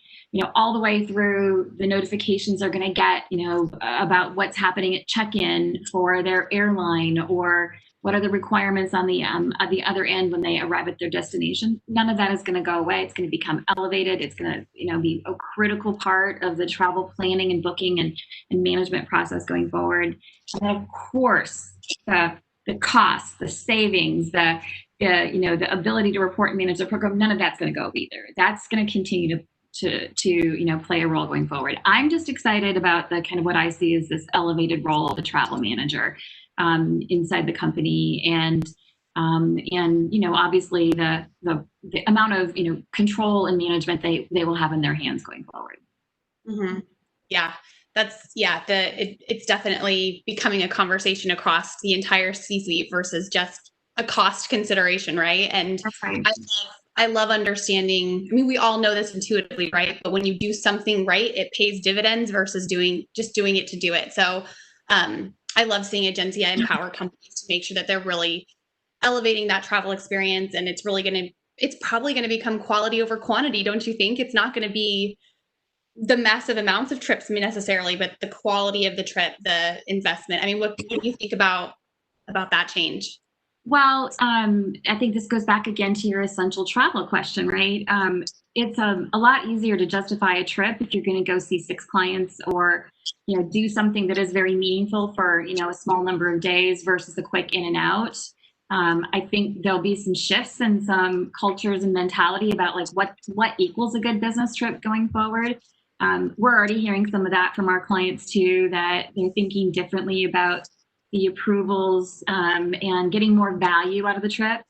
And then frankly, I think all of us are hoping and wishing for a return to the place where we have leisure. And if you don't know that term, it's a combination of business and leisure.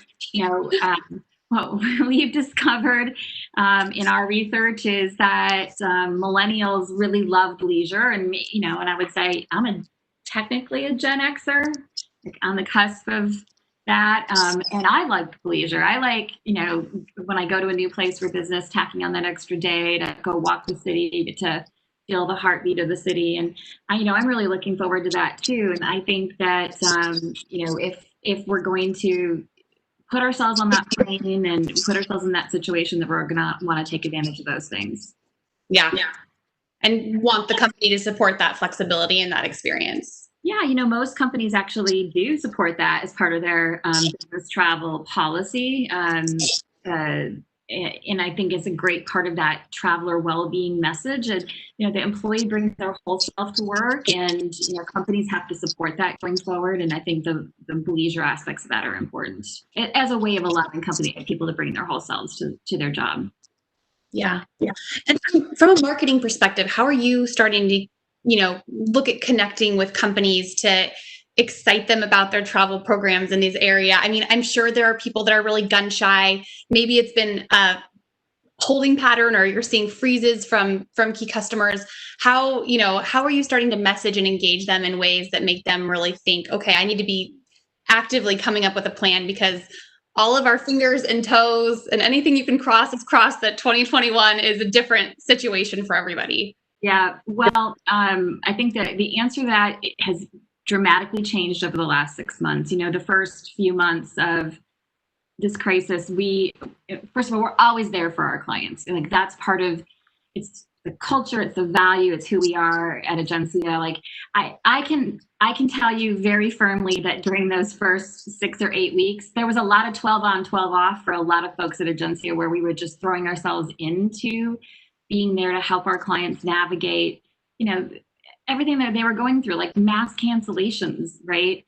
But now, as they start to look to return to travel, and our clients, more than 70% of them tell us they'll be traveling by the end of the year again. So so they're ready to get back on the road too. But now they have to deal with all of that. Like, what are the things they need to think about for their policy changes? How do they, replan their program? For travel managers, how do they institute a sense of confidence, of well-being for the travelers to allow them to get on the road? There's a lot of the logistical work that needs to get done. We've been doing educational webinars, client trainings, et cetera, almost from the beginning, as we worked through how to do cancellations all the way to like how to rethink your program, how to relaunch your program, how to restart it, how to sell it into executives. You wouldn't, any number of topics that we've had going. And what we've discovered in this period is just a dramatic thirst for information. There's a dramatic thirst for peer-to-peer networking. A webinar that we might have had in January that would have gotten 250 people gets 1,700 registrations. People are just, they really want to connect and learn from each other.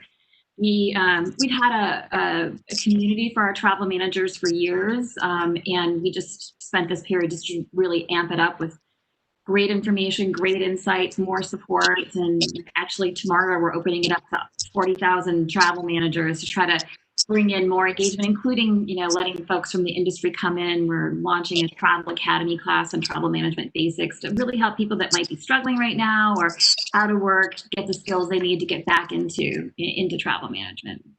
Yeah. Providing a lot of authentic tools and materials so that they can really educate and empower not only themselves, but their organizations as they understand what this future looks like. That's right. How about paid channels? Any paid channels that you really find are working from a B2B perspective in the space? Well, it's interesting you ask about paid channels because it's, paid is always a cornerstone of your acquisition strategy. And for us, we've really switched the content in those paid channels. Usually, pre-COVID, I would say they were a lot more, a little more down funnel, like actual things that maybe gave a buying signal or intent to buy. And now we've really switched them to much more educational. And we're willing, I think, a lot more to list build and do brand engagement during this period because it just makes sense to be out there for the long term. Yeah. 6 to 12 month strategy versus that type of yeah, and that makes sense. And then I'm always curious, with all of the speakers we've heard today, you mentioned a couple Harvard studies. What other great resources are you using to educate yourself personally and your entire team? I'm always curious about resources and trusted audience planning tools that you lean into. Yeah, well, so we have a Slack channel with inside Expedia Group. Egencia is obviously the corporate travel arm of Expedia Group, but we have a partner-facing arm. We have a media solutions arm, and then obviously for further down market, a lot of our our traditional businesses, Hotels.com, Hotwire, et cetera, actually have small business travelers. So we've got quite a community of B2B marketers inside Expedia Group. So we have a Slack channel called B2B Marketing Smarts, and we're just constantly posting articles, tagging each other and having conversations about key learnings that we see, out in our networks. I'm one of those interesting people that actually responds to the SDRs when they say, would you like to read a white paper? I actually say, yes, I'd like to read that white paper. I'm like I'm the person that fills out the forms for your ebook. So I do take that information from, from vendors and we use it in our marketing. And I think those same concepts are applying to how we're marketing to our clients right now, really information and education heavy. Mm-hmm. And then if you've been highlighting any key partnerships in the market, I know a couple of the other travel brands mentioned some interesting integrations or partnerships. Has that been part of Egencia's strategy and plan? Sure. Travel and expense management kind of go together like peanut butter and jelly. Our philosophy is that you probably don't want a one-size travel and expense management company. We like to believe that they're unique enough that you need somebody that can go deep in those areas. So we've been doing some great work with Chrome River and Emburse during this period to really educate clients about travel and expense together. That's an easy and obvious one for us. But as always, our supply partnerships, the airlines, the hotels, they're key partners on a day-to-day basis, and we leverage them to help explain what's happening in the industry to our clients. They're coming on our webinars. They're speaking in our community. They're providing information, and that's always just super valued. Mm-hmm. Perfect. Okay, so pretend like you have a crystal ball. What do you think March 2021 is going to look like at Egencia? Where do you see yourself in the next 6 months? Oh boy, I think I'll end where I started, which is, we're all about our customers and helping them through this period. And, what I would hope is that we have turned that corner to being back about getting travelers on the road at scale and not just, in pockets. And so what I really hope we're doing during that period is helping them use all the great, features of our platform, helping them, deploy travel in new markets they haven't been in, and, bringing a great high ROI travel program to their company. Mm-hmm. Okay. And then let's dive into some of those features. So features in August right now might look very different than those in March. Is there anything you want to highlight that will kind of be your key focus? I know we talked about the expense piece a little bit, the safety waiver liability piece a little bit, and that you are really going to lean into and embrace. Yeah. One of the real benefits, we're a technology company at our heart. One of the benefits of owning our own technology, end to end, top to bottom, we don't buy our booking tool from somebody else and then have a travel management, solution that's separate. We are fully integrated. Our travel agents use and have access to the same information the travelers have when they're booking. So that creates a really great omni-channel experience for us. During this period, one of the things that we really focused on is bringing the right information to travelers as they're booking. So exposing hotel hygiene information, using, our smart artificial intelligence technology to sort hotels and show the right ones. But I also say that, we're also taking this sense that, border control, hotel or airline flex policies, all of these things are going to become increasingly important and need to be exposed at the point of booking.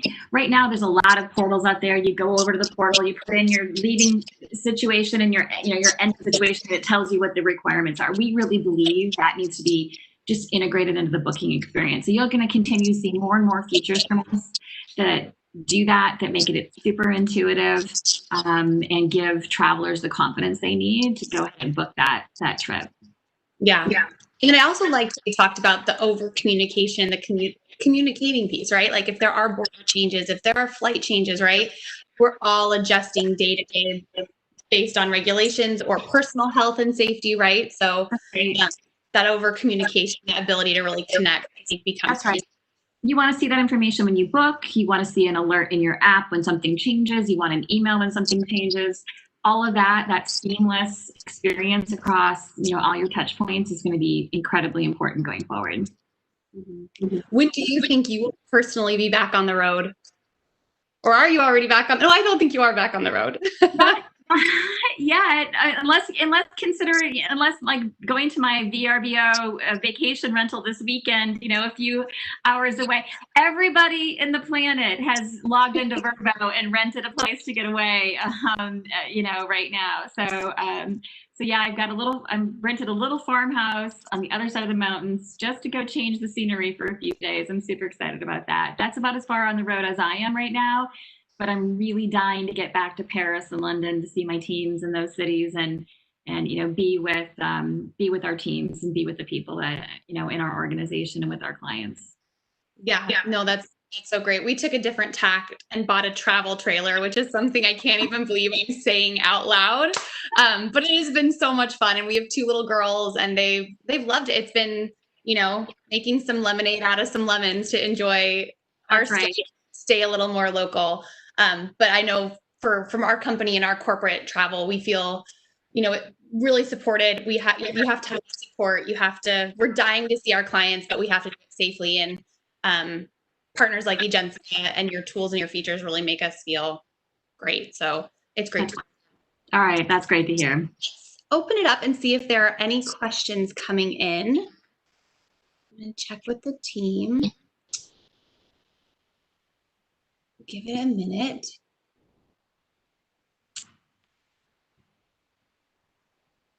There's one about, social, like channels. So the channels that you're investing in for paid, we kind of covered that at a high level.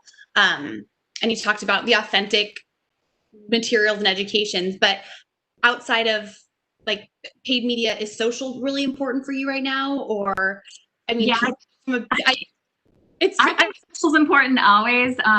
One of the things that we started during this COVID period is a monthly biz travel chat where we invite the industry to come speak on a topic. So one topic was, just return to travel, the process, the hows. Another was, risk management. And then most recently, just last week, we did the role of the travel manager. So I think those will continue. It's a great way to engage the industry in conversation. And frankly, the agencians who participate love it. And the answers fly fast and furious, and it's a lot of fun. So yeah, social is important. I think will always be important to us. Yeah. And sometimes it's where the surprises come out, right? Like a question or a topic where you're like, I haven't thought about how we incorporate that in a meaningful way. So that's great. Yeah. Well, one thing I've learned is, I've always known we've had incredibly, smart and talented account managers, but when you see them engaging in those kind of chats and you see the insights that they share, what they're hearing from their clients and the advice they have, I'm always just super happy and super proud of the folks that I work with. Yeah. Yeah, that's fantastic. Hey, Laura. Hey, I'm back. It's like, I feel like this Wizard of Oz is coming back in. Wendy, and Lindsay, you did such a great job. Wendy, I love talking about business travel. And I love the fact that we're there, we're talking about it coming back and the human connection piece. And this is something even like Pandora and SiriusXM, where the company that I work for, this is something that we're always talking about. While we love these virtual experiences, while we are doing them well, there's nothing like walking into a meeting and actually being face to face with someone. And you think about any virtual meeting that you're doing or any just personal FaceTime. What do you say when you end the call? I can't wait to see you in real life. That's right. And that's not going to change. Regardless if we're keep watching the safety and cleaning procedures, but business travel, I get chills thinking about this. You can tell I love business travel. It's not going away. I know leisure travel is restarting the travel economy right now, but business travel, it's going to be back, and we're going to be back face-to-face meeting with our partners. Preach. I love it. I did just have a question for you because I was really interested in this. Is you said you're doing a monthly business travel chat. Is that with could a Pandora, SiriusXM, is that how we can get involved with that, or is it just an informal? Yeah, we publish the schedule out about a week before we have it. So we'd love to have you join. I will make sure to tag you next time on Twitter and have you guys join. Yeah, I just think that's so great is from what Agencia is doing, because I feel like business travel, and this is why I found this to be so topical, is kind of like the elephant in the room. Everyone's talking about the road trips and the staycations and doing this, but those diehard business travelers are wanting back. And when can we do it? And to hear you speak through it, I love the elevated role of the travel manager. I mean, it's true. I mean, we have to keep that in mind, and whatever can be easy for the travel brands to do. So, well, I can't tell you how much I appreciate Wendy, Lindsay. You guys did such a great job. Yes. Thank you, Wendy. Thank you, Laura. Appreciate it. Thank you. Awesome. Well, thank you, Wendy and Lindsay, for closing out today's amazing day for the travel industry. And a huge thank you to our speakers for such an engaging, insightful conversation today. I know I personally took so much away from today's sessions.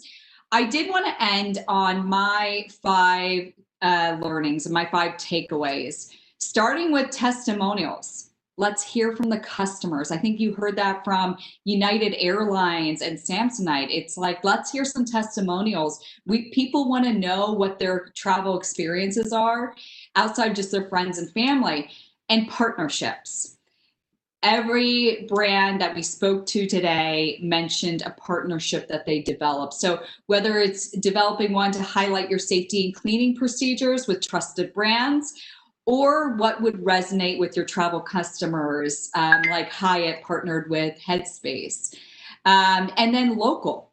I loved hearing from Hilton that they have truly localized their brand because community is so important right now. And also work-life is truly blending so that work-life flexibility and people can work wherever they want to right now. Think about that from a destination or travel brand accommodation, is that people have flexibility. How can you get them to travel to your destination or stay at your hotel brand or travel on your airline? And last is business travel is going to return. This was one of my favorite pieces from our last conversation, but there is definitely going to be an elevated role of the travel manager. So we hope you will join us again for our Brand Innovators live cast tomorrow at 1 p.m. Eastern Standard Time for a Brand Innovators on Marketing Leadership. We will have sessions on strategic partnerships, marketing transformation, positivity and social, and CPG and retail. And we will be joined by marketing leaders from JP Morgan Chase, Voya Financial, Nissan, Ferraro, and more. Thank you so much for joining, everyone, and we hope to see you soon.